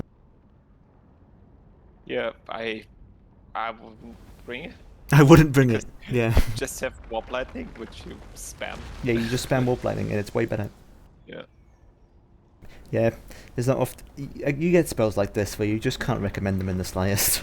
Like it's a niche spell in like the lore that you will only see in certain like matchups. It's a niche lore. It's a niche spell in a niche lore. Yeah. With even niche purposes now that it's Skaven have been updated. Yeah. Okay. That's Not good. Basically it. Next on to a more interesting spell, Flinsing Ruin. I don't use this as much. Do you use this a lot? Can you talk more about this than I can? Is this spell new? No, honestly. Oh, actually, this is. I wonder if this now that the effect thing with the damage, the AoE effect, the fact that you can hit multiple units really easily with this. I heard it's now like a decent spell. Yeah, now it's decent. I don't think it was used much before. Like I have never used it before, and I've never seen. Like I've watched a lot of Skaven games. I have never seen anybody bring this spell before the patch. Yeah, it feels like right now this is a learning experience for both of us, for everyone here. So when we get into battle, we'll probably look at the spell a bit more. As you can see here, it reduces armor, but it is basically, from what I tell, very similar to Traitor Kin that we just went over in terms of its damage. But we'll have to have a good look at it when we get to it. I think it suffers from the same, that it doesn't have the highest damage probability. Yes. So it will probably do a lot of damage, but let's see. Like, I wish I could tell you more about this, but we'll have to experiment when we get into the battle. As we can see here, the Dreaded 13th is also available to the Ruin guy. So that is the Lore of Ruin. Next, I'm just making sure this is our final lore to cover, ever. Skaven lore of Stealth. You love this lore, don't you, Lycus? This is a lore that... Where Ruin is a niche lore with niche spells in a roster that typically is more favoured towards the Plague. This is that times like 11. This is used even nicher in even nicher situations, and it's generally regarded as worse. Like, if you wanna... Let's take a look at the passive effect Put first. your middle finger up to your opponent and say, I can beat you even with both hands tied behind my back while I'm getting surgery. Yep. This is it. First thing to bear in mind is that he's only available on the Eshin Sorcerer. Yeah. Probably the most limited spell lore in the game, since it's only available on one character. The Eshin Sorcerer. And the passive effect is a worse poison, which, you know, these days, this effect hasn't been changed, I don't think, since the poison nerf. No, so this was always 10%. Yeah, so this... and you can stack this with regular poison, can't you? Yes, because it's another effect. It's Yeah. toxic rain, not poison. So, you know, if you pair this with new poison, you're basically getting old poison. Lucky you. And it's only for 8 seconds. Lucky you. You got- Although there's a lot of cheap spells in the lore, but this is one of the Take this worst Take this passive off. effects. Yeah, this is one of the worst in the game. It's 70 gold that you save if you... Like, honestly, if you take it with you because you are reflexing on your opponent. Like this is the thing you can do against dwarves when you know you're better than the dwarf player. Yeah, that sums it up pretty well, honestly. Let's take a look back at the spells, shall we? Bearing in mind the passive effect. So first of all, we have Skitter Leap. As you might expect from Law of Stealth, this gives Unspottable and 25% speed to a single unit. Overcasting it gives it an area of effect. It lasts 25 seconds and has a range of 200 meters. It is a stealth spell. Yeah, you want to hide like something that hasn't stealth, which is strange already because like you're playing an Ashen game, so you basically everything of you has stalk. It's really short. Like 25 seconds is not enough. Like make it 50 seconds, and we can talk about something that's actually useful. Like you compare this to the Little Wars spell, which is so much better suited, seeing as it's actually like large, slow-moving monsters. This has a duration of 41 seconds. It does not, however, increase speed, but this is so much better, more well-suited into this army, and it's so much a better spell compared to this. Bearing in mind there's a cost difference, so you can definitely bear in mind this is 8 minutes of magic, that's 11, so maybe that's why the duration is shorter. Yes, but it also has cooldown, so you can't use it. Yeah, and there's nothing you really want to use this on in the Skaven lore. Like hidden help it, yeah, great. Yeah, like help it's the best target, but it doesn't really usually die to artillery, it dies to missiles because it has no armor. Yeah. It would be cool if this gave snipe. There you go, CA. Make it give snipe, and then we can talk. You can make a huge army of natty bubos and have a whale of a time. Give me sniping warp lightning cannons. And also make it increase accuracy, please. Anyway, they could do something special. This honestly, I think this law needs to be reworked, like entirely. Yeah, this law could you could basically cut the costs down to like 1 gold for the caster, and you still won't take him, and like take everything down. It's the winds of magic that isn't worth. Like compare this. Okay, so this is 8 winds of magic. I can summon in a clan rat for 7.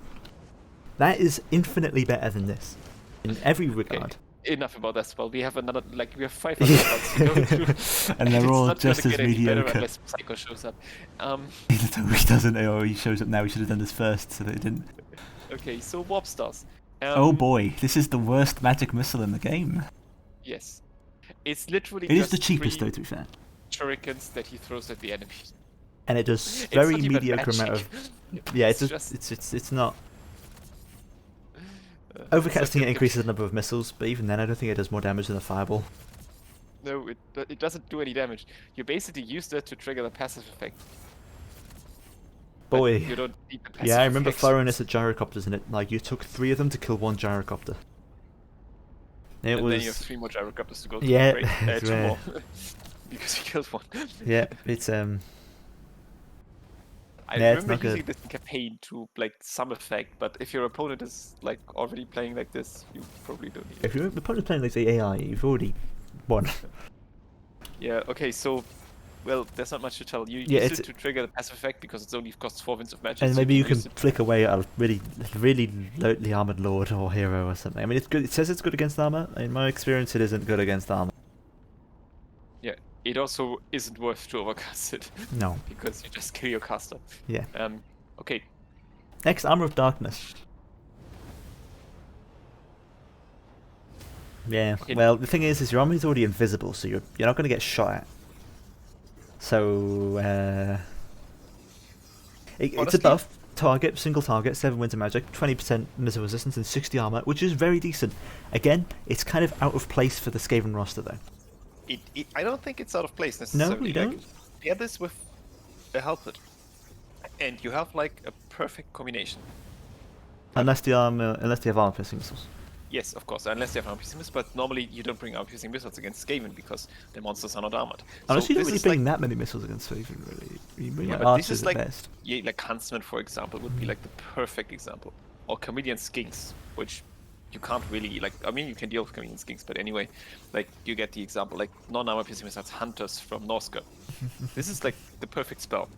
But, when was the last time you saw an Ashen Sorcerer somewhere without it being Falcon and he was flexing on his opponents? Or Psycho, who just likes the lore for some weird reason. Yes, usually if you're going Eshin, you bring some sort of crazy Eshin-esque build. And then it's out of place again. Yeah. Because you don't need it. Even in the And- baseline Skaven armies, like what are you using this in? Weapons team squads. Let's see. I use it on my Skaven slaves who run. Yeah, just give me this on a Molder caster or give this to Throt and it would be the perfect spell, or put it in the Law of Plague and Yeah, this would be brought it's just in out of place a in lot the of lore games. entirely.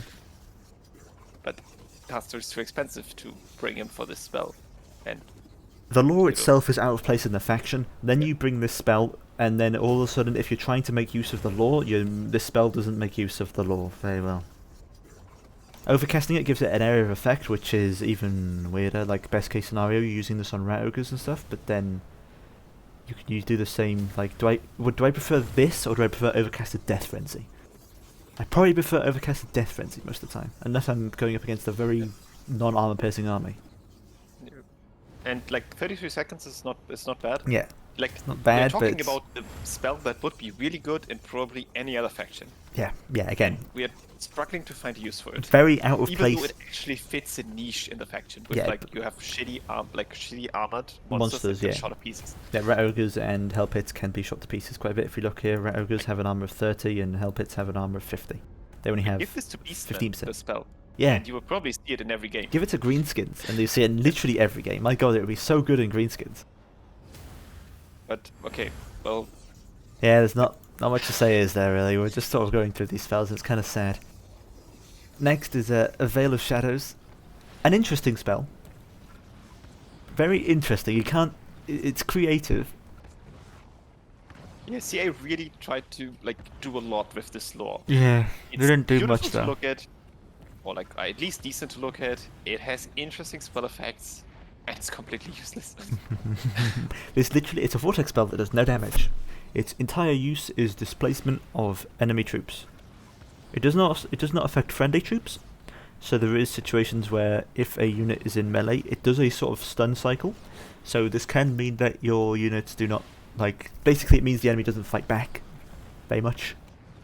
But it does only last 26 seconds, and it's 12 winds of magic. And what Psycho found out, you can actually shoot into that. Yeah, So- you can shoot into it just fine. So you can use this as a semi-weird, awkwardly aimed net, whereas you throw this on cavalry. But you already have like how Or you you have like Vermintide, summon a unit of clan rats, clump up the enemy the same way, and for 5 yeah, wins. or magic you back. bring wolf grinders, or you just summon clan rats. There's better ways to do this. 12 winter magic's a bit too much. I can do it for 7, thank you very much, and I get a unit of clan rats out of it. What's the overcast actually? Because I think it's I'm not duration. gonna lie, No, guys, it gives a I- contact effect. It reduces speed and leadership. That's interesting. Again, interesting. Really interesting, although I think in practice, completely useless. yes, It's basically improves its net ability. Basically. That's it. it's not large. You will see this in battle. The area of effect is not large. You could like Yeah. make it 3 times the size, and it would not be good. Yeah, for 16 winds of magic. Best case, because bearing in mind it doesn't really do anything to single entities, because it scales on mass, I'm pretty sure. It doesn't do anything to single entities, and that's usually what you want to be netting down. Yeah. Okay, next spell. It'll be fun to experiment with these spells to show off Yeah. their uniqueness. But, yeah. Next, Brittlebone. The only spell in this lore that I would say is like good. Good, yeah, it's Really pretty decent. Good. However, it does have the problem of it's kind of out of place in Skaven roster again. Yes. Okay. So what the spell? I mean, you can read what the spell does. It's a huge Single debuff. target hex, It's- 39 seconds duration, minus 25% speed, but most importantly, minus 40 melee defense. There is not... I don't think there's anything that drops melee defense by that much. For 11 winds of magic, that's pretty good. Like, you put this on their elite, like agencies, their Temple Guard, that drops their melee defense. Like, what's the Temple Guard's melee defense? Let's have a quick look-see. You're probably to 0 almost. Yeah, pretty much. And then you can just start cleaving through it so much easier. Whereas this man, I can't even see. Like you drop a lot. I think Trivion, like one of the best Yeah. duelists, has like 50 melee defense. 48 melee defense on 45. Temple Guard.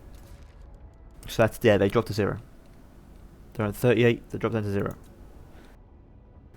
It is a very powerful debuff spell, especially good when paired with assassin-esque characters. Unfortunately, Snitch already has his sigil, and he already has like a really high melee attack, so he doesn't really need it. But it's a very powerful debuff. I think it's honestly better used against like heavy infantry, but wait, they already kill the heavy infantry.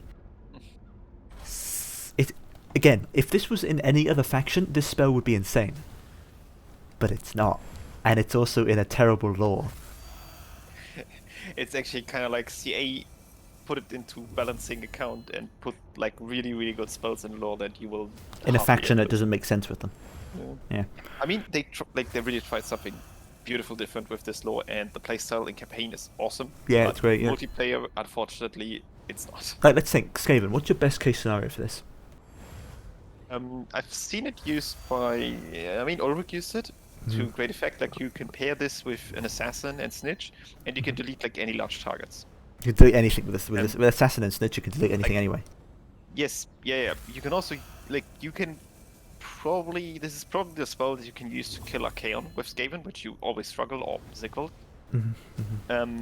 But there's like the drawback of having Ashen Law, and 11 Winds of Magic is like you always have to keep in mind, like you have to you have to be in competition with Law of Plague And Law of Ruin. 100 summons. If you overcast it, you almost get a unit of Plague Monks out of it. Yep, overcasting it is 18, and it does add an area of effect. So when you're going up against boxes, wait a second, you're Skaven and you're going up against boxes. Your opponent's lost because he decided to box against Skaven. So that's out the window. Money of Skaven is in their ranged units, or maybe in a rush with like monsters, and the spell is really good. And if you go with the Ashen Door, take this spell. Yeah, it's really good, but it's not good for Skaven. Doesn't fit right. Yeah, because like the Ashen units that you have are mostly ranged. You use the Gutter Runners, which actually can, if you like use a lot, they can do a shit ton of damage. But this is like a melee debuff. You don't want to get your Gutter Runners into melee necessarily. Like no.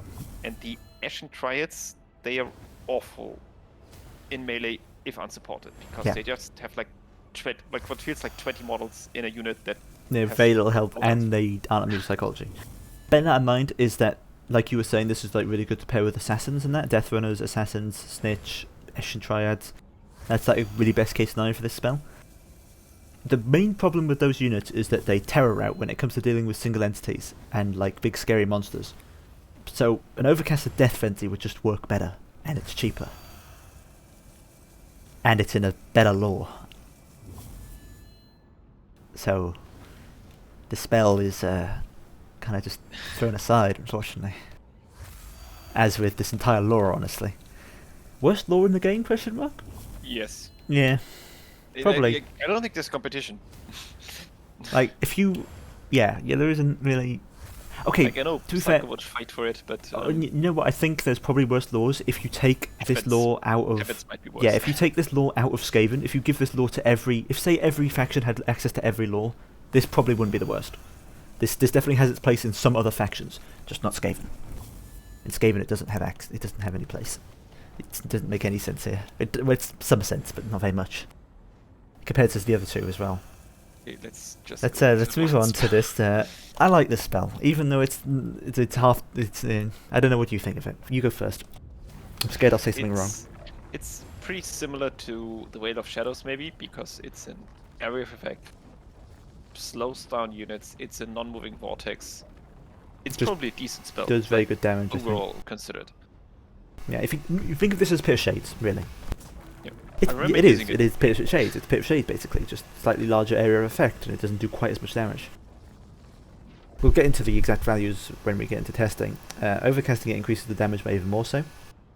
And I think this is a pretty decent stationary vortex spell. And you know what? I think that makes it a good spell. It's in Skaven, so they're already nuking infantry and heavy cavalry. They don't need this. That's it for this lore. So we go into a battle then. And again, we probably have to reload a couple of times here because all those spells are damn expensive. Yeah. Which is also not what you want for Skaven. I guess we can both bring Ruin and Shadows, eh? Yeah, let's both bring both. I'll bring Icket, because I want to show that off. You bring Grey Seer of... No, it doesn't get to... Just both bring Icket, actually. And you bring the Warlock Master. I'll bring Icket. Let me go for another faction. I go Ashen, actually. So. Oh yeah, I'll go... Scryer. So we have some differences. That makes sense. In... Clan Scryer. Also, Law of Ruin, where's my Doom Rocket? I want to be able to cast a Doom Rocket. Just make it like 30 winds of magic and it'll be fine. Oh, actually, the Warlock Master has the Wand of Jet. So, Oh, some magic could regeneration. have bought that last time, couldn't you? Also bear in mind that Warlock Engineer also has Warp Stone out, and we covered this when we did Skaven Roster. But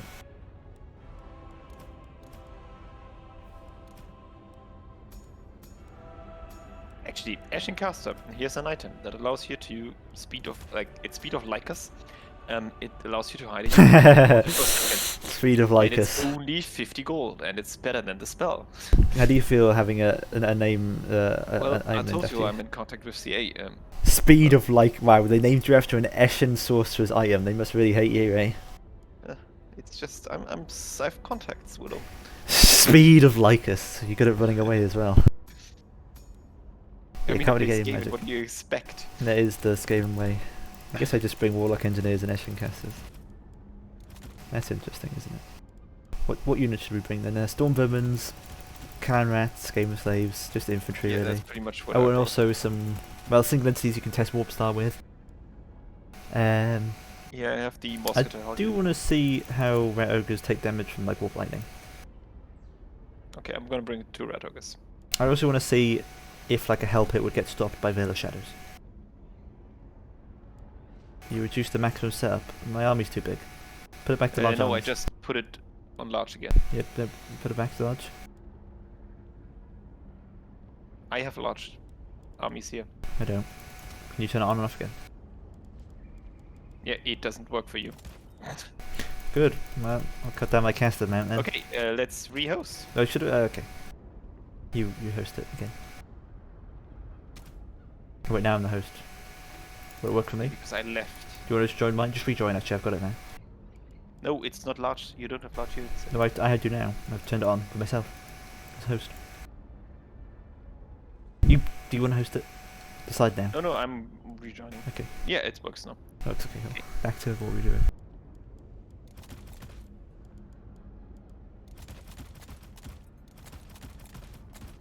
What else was I bringing? Rogues. And a Help It.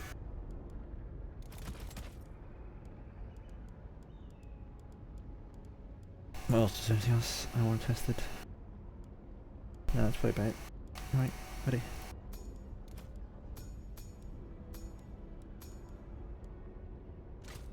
I just want to try out Storm Daemon because I literally never used it. Yeah, that's probably best.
I like how we started covering Law of Stealth and then lost viewers. Lower stealth really does stealth out those viewers. Eh?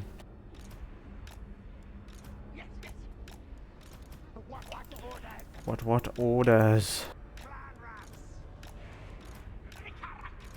Rickarat. Any thoughts on what we should do next week?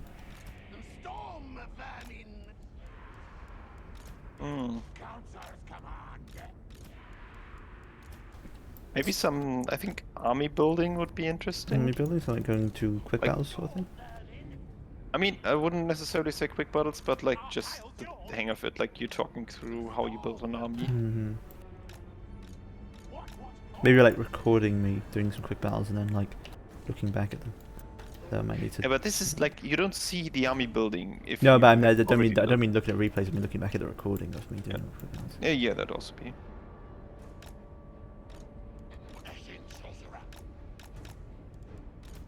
Okay, what I really want to try it out is how like hide one unit of Red Ogres, for example, and actually run it up to me and see how far you get in that 25 seconds. Okay. Like keep in mind that the Hell Pit would probably be a better target for it, and Yeah. the Hell Pit is definitely... Actually, I'll bring the helmet. I'll do the helmet instead. Ah, yes, you have a I helmet. actually Okay. have one. Too much units. Ready? Yeah, ready. Right. Boom. 13 health pit stealth. Go quick. Get to that. Hellion. And I'm still seeing it, by the way. It's not hidden yet. It takes a while to... Okay. Yes, Okay. Now it's now it's hidden. hidden for me. It is up to 73 speed though. Look at it go.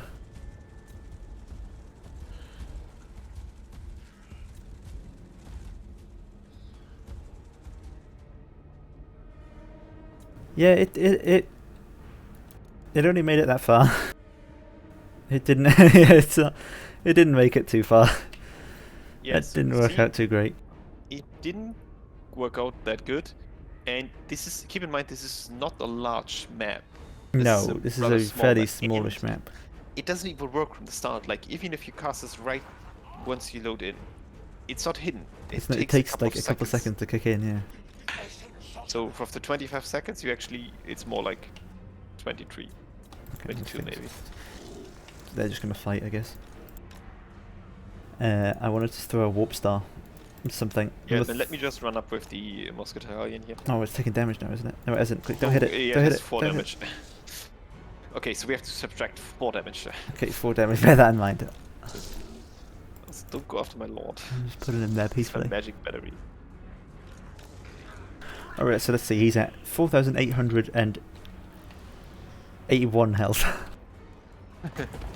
We're gonna overcast warp stars onto him. Wait, let me stand still. Oh, I'm first. overcasting it now. Okay, that's Actually all hit. Okay, all the projectiles hit, And it did 500 damage. Fireball does like 500. That, and it's cheaper Fireball than overcast to that. I'm pretty sure. How much is Fireball? 600? 6? Because 8. Yeah, something. Definitely more. Another thing I want to test is whether or not it's affected by Veil of Shadows. So just stand there for a minute.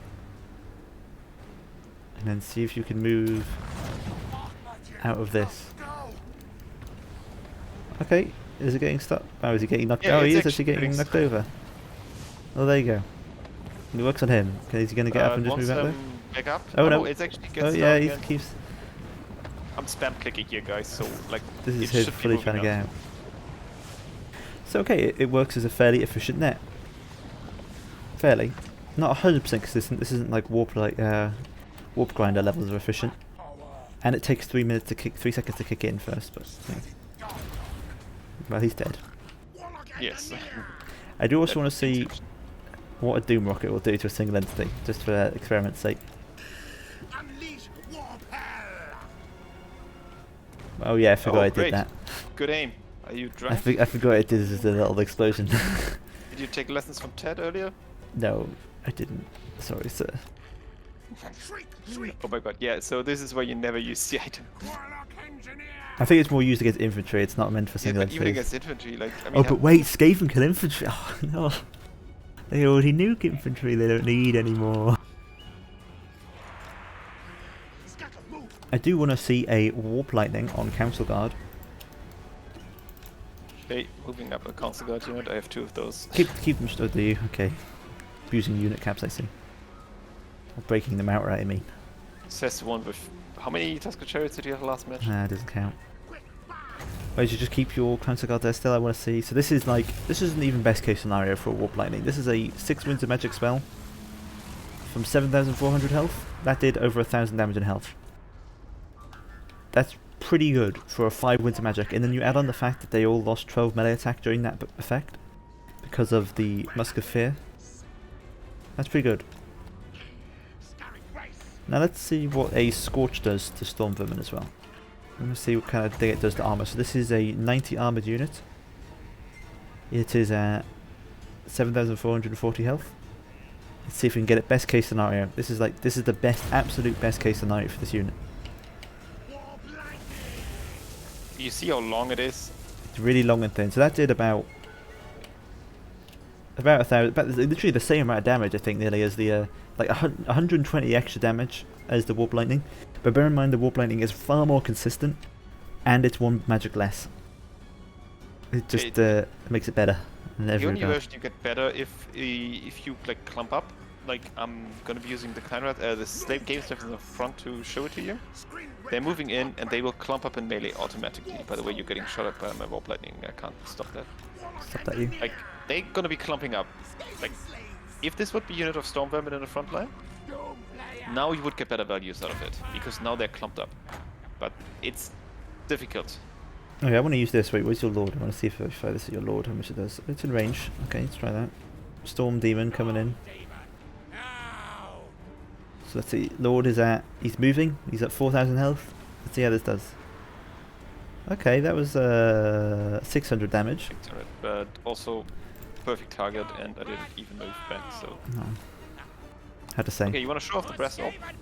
Yeah, it's brass orb. Yeah, I'll use that on because it is good. Actually, I'll use this here. This is pretty consistent in terms of all armored targets because it does good against armor. So we'll just drop this on the Skaven Slave Spears. It does have that pull-in effect similar to Pit of Shades, which also helps out because it means you can't really move out the way of it very well. And here you see it's doing a pretty sizable amount of damage. Bearing in mind it's a free spell, but it's not a spell because it doesn't cost winds of magic.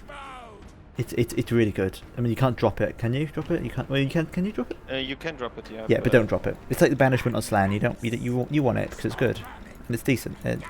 It's free. Sure, Skaven already kill infantry, but this just helps out a little bit more, and it's free, so you're not even investing any winds of magic. Hey, don't move the Ratogers up because I want to use Flensing Rune on the death on like that blob around there, that area. So Flensing Rune on the Doomflayers, unit of Skaven slaves, and I'm getting unit of Ratogers. Normal Flensing Rune. Let's see how much damage it does. Let's see what it does. Let's see if it's affected by that bug. Yeah, look, it's taking those Doom players even though the banner is outside. Yeah, it does appear to be chance based, it seems. The damage. Do they still get affected after they get moved out of range, I wonder? No, they lose the effect. No, they lose the effect, so they have to stay in the area for that to happen. So you ideally want to stick it on a unit. These Doom players have taken a chunk of damage. That's like 700 damage on each of them. But how much is that spell? How much was that? My Warlock Master has around 800 value, so that sounds fair. Yeah, it just means 16 winds of magic. Is that for the regular version? 2 summons. Yeah, that's probably not worth it. Even now, even with their buffs and everything. I mean, look at how much you did to clan rats. That's not a lot. That's like what, 600, less than 600 damage. Not as good as like say Flock or Doom or Traderkin is compared to. Yeah, and once that gets fixed, that's just going to be even worse. It does have that -30 to armor as well, which can help. But again, you prefer to do it on a single target with like Plague of Rust sort of thing. See, let's have a look at Crack's Call on the other unit of Council Guard. Let's see, so this is like best case scenario for this spell. Absolutely like one of the best case scenarios. 15 winds of magic and yeah. Dead. Dead. Not dead, half not even dead. not fully dead though. Like compare that to like a Wind of Death. Probably Wind of Death would do better, honestly. Yeah, Wind of Death is horrible. Or just like Poison Wind Globadiers would do better. That would do. Poison Wind Mortars would also do better. So again, that situation. What are the spells? Are the Eshions? What are the spells? Oh yeah, I want to see how much the Eshin Vortex does. I need an Eshin caster. Actually, you do that, since you've got the probably more winds of magic. Okay, do it on one of my Storm Vermin. yes. I'll even Black blob. Whirlwind? Yeah, that's the one. I'll even blob it up for best case scenario so we can see it's sort of like a maximum damage output. You see the Just unit? need to wait until they're not moving anymore. Yeah, I'll stand up still. Okay, Black Whirlwind. Let's see what it does. Do you hear? See, it has that pulling effect similar to Pit of Shades. That center core is Now just you not be able should to get mod out. into it. So how much is that? There's 11 winds. Is it 13? How much wind of magic is that? Let's have a look. Black Whirlwind has 15, so 15 winds of magic. you kill one unit. Yeah, for that killed the Storm Vermin unit. I mean, Yeah, that's Pit of Shades level. Pit of Shades is how much again? Mm, something along those lines. Yeah, but this did way more damage than Pit of Shades. Like we compared it to like when we did that heavy cav. This seemed to do a lot more damage than Pit of Shades did. Yes, I like. You could get probably better calls if you do it on a frontline unit, but again, it's 2 summons, and like who brings heavy infantry against Skaven? Yeah, and yeah, People who wanna you're lose. already killing all the heavy infantry. You don't need this. But it is a better Pit of Shades, all things considered. It seems like. It just doesn't fit with the faction all too well, unfortunately. So Skitterbone on the hell pit now. Skitterbone. Brittlebone, sorry, Brittlebone. Brittlebone, oh yeah, and then get those Hellions in to And attack it. I have 2 Hellions ready, So you see, it's at 30 melee defense. That's going to drop to 0. and it's 0. So the mass on the Hellion is as it's always been. I think it's ideally used when it's in a massive infantry, as opposed to single entities. I think that's usually when you want to do melee defense debuffs because you have a lot more entities hitting at once. But this still works out pretty. This is pretty much this guarantees their hits. When something's got 0 melee attack, it's always going to get hit. Yeah, it's 10% chance that they don't hit, like 90% chance. Is that the minimum? Yeah, the minimum is the maximum is 90%, and the minimum is 10%. Right. Yeah. So it's basically all the time. Yeah. But look at this, because this is like, those guys are not supposed to be anti-large. No. Yeah, and this does like last. How long does it last? 39 seconds. Yeah, it's run out now, but Which is basically its lifespan. yep, they took basically no damage. Yeah, it worked out fairly well. Again, a pretty decent spell. It's just sort of out of place in the faction and in the lore. What's the last spell we haven't? Oh, we haven't done Death Frenzy or Armor of Darkness. Do you have any non-armor piercing range units? Nope. Nope. Neither do I. What Yeah, yeah. What do you? Yeah, yeah. I could bring slingers, but that's Yeah, about it. that's it. Yeah. What else? Death Frenzy.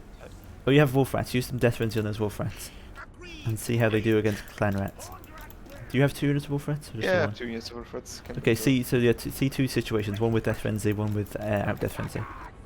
Okay, first on your right flank without Death Frenzy. Yeah, okay. On my right flank against... wait, I need a Clan Rat unit. Here we go, Clan Rat. Clan Rat's coming in. Do it against the Clan Rats. Okay. I mean, I'm pretty sure Wolfrats actually beat Clanners? Yeah. Well, either way, you can see how the difference is. Yeah. So here this is. Give them the They buff. might actually not. No, no, it but, didn't like, give them not on buff. the head-on charge. So this is the... Oh wait, this is the non-poison variant as well. If this is the poison variant, it'd be way better. You know, and the head-on charge, they do lose. I think if the poison variant, it'd be a lot better. Let's see how they do on my left here. Give them the buff when they charge it. Make sure we time it well. Charge them in. So that buff lasts, how long does it last? Like 29 seconds. Here we go. The melee. I think their melee attack is like doubled. It's 52 now. Yeah, they're already doing more damage to the... Yeah, they're doing a lot more damage. Again, if this was the poison variant, they'd probably win. Okay. They still die though. Because they're wolf rats with their 19 melee defense. And abysmal leadership. Yeah, they have 1 better leadership than Skaven Slaves. So is that it? People say Wolfrats are absolutely broken, but like honestly, just look at the leadership, guys. Yeah, it's the speed that helps them out. That's the only thing they're there for, really. Wait, I want to see if I can, real quick, I want to test Storm Demon as if I use an Amber Spear, like in a horizontal way. That would do, but he's stuck on a Hell Pit right now. Out the way you could. Another use actually of Brass Orb, this time on a armoured unit, Storm Demon.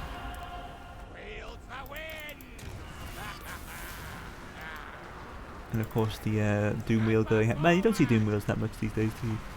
It's all about Brood Horrors. Okay, I didn't want to do that. I should probably have turned them off fire well. Oh my god, that was a good shot. Okay, so here we are. I'm using this like a... like an Amber Spear, firing it down the pipe. Okay, yeah, so yeah, use that like an Amber Spear basically. That is, I think that's how you look at Storm Demon, it's an Amber Spear. Yeah, that's actually interesting. So maybe against dwarves. Dwarves. Yeah, you use it against dwarves and you delete an Iron Brick. But wait a minute, heavy infantry. There's that thing again. Although dwarven infantry does tend to last longer because they can sort of snipe your stuff. Sometimes. Not usually. So your Warlock Engineer just lost his Skaven Slave Spears. Oh yeah? Talk about that? No, I'm alright. So that is it. That's it for the laws. Actually, I want to overcast the Black Whirlwind real quick. Oh, I can't get magic, can I? Oh, I can if we do this. Overcast the Black Whirlwind. I mean, we know it's going to kill the Storm Vermin unit. Let's see if it kills it even quicker.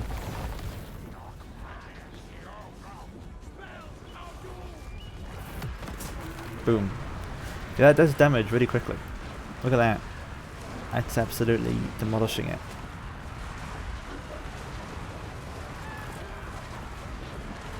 Like, yeah, at this point the unit is dead. So yeah, pretty decent Vortex spell, all things considered. And yeah, you see just Warp Lightning doing Warp Lightning things. Yeah. That is it now. That is all of the laws of magic I've won. covered. Yeah, you won. You did it. You won a game against me. I'm sure you'll bring that up again at some point. I'm sending that replay. That was a good game with unit caps off on Ultra Funds. With some of the strangest Skaven armies I've ever seen. Actually, my Skaven army isn't so strange. Yeah, it sounds so strange actually. Alright then. Well, that is it for today. Thank you all for watching. We'll figure out what it is we're going to do next week. It's something. It'll be something different since we have now covered all the laws of magic. So thank you all for watching, and we will see you again next week. If you have any suggestions, feel free to drop it in find the mentor chat. Yeah, or in the comments, just wherever, if you're watching us on YouTube. Alright, goodbye all.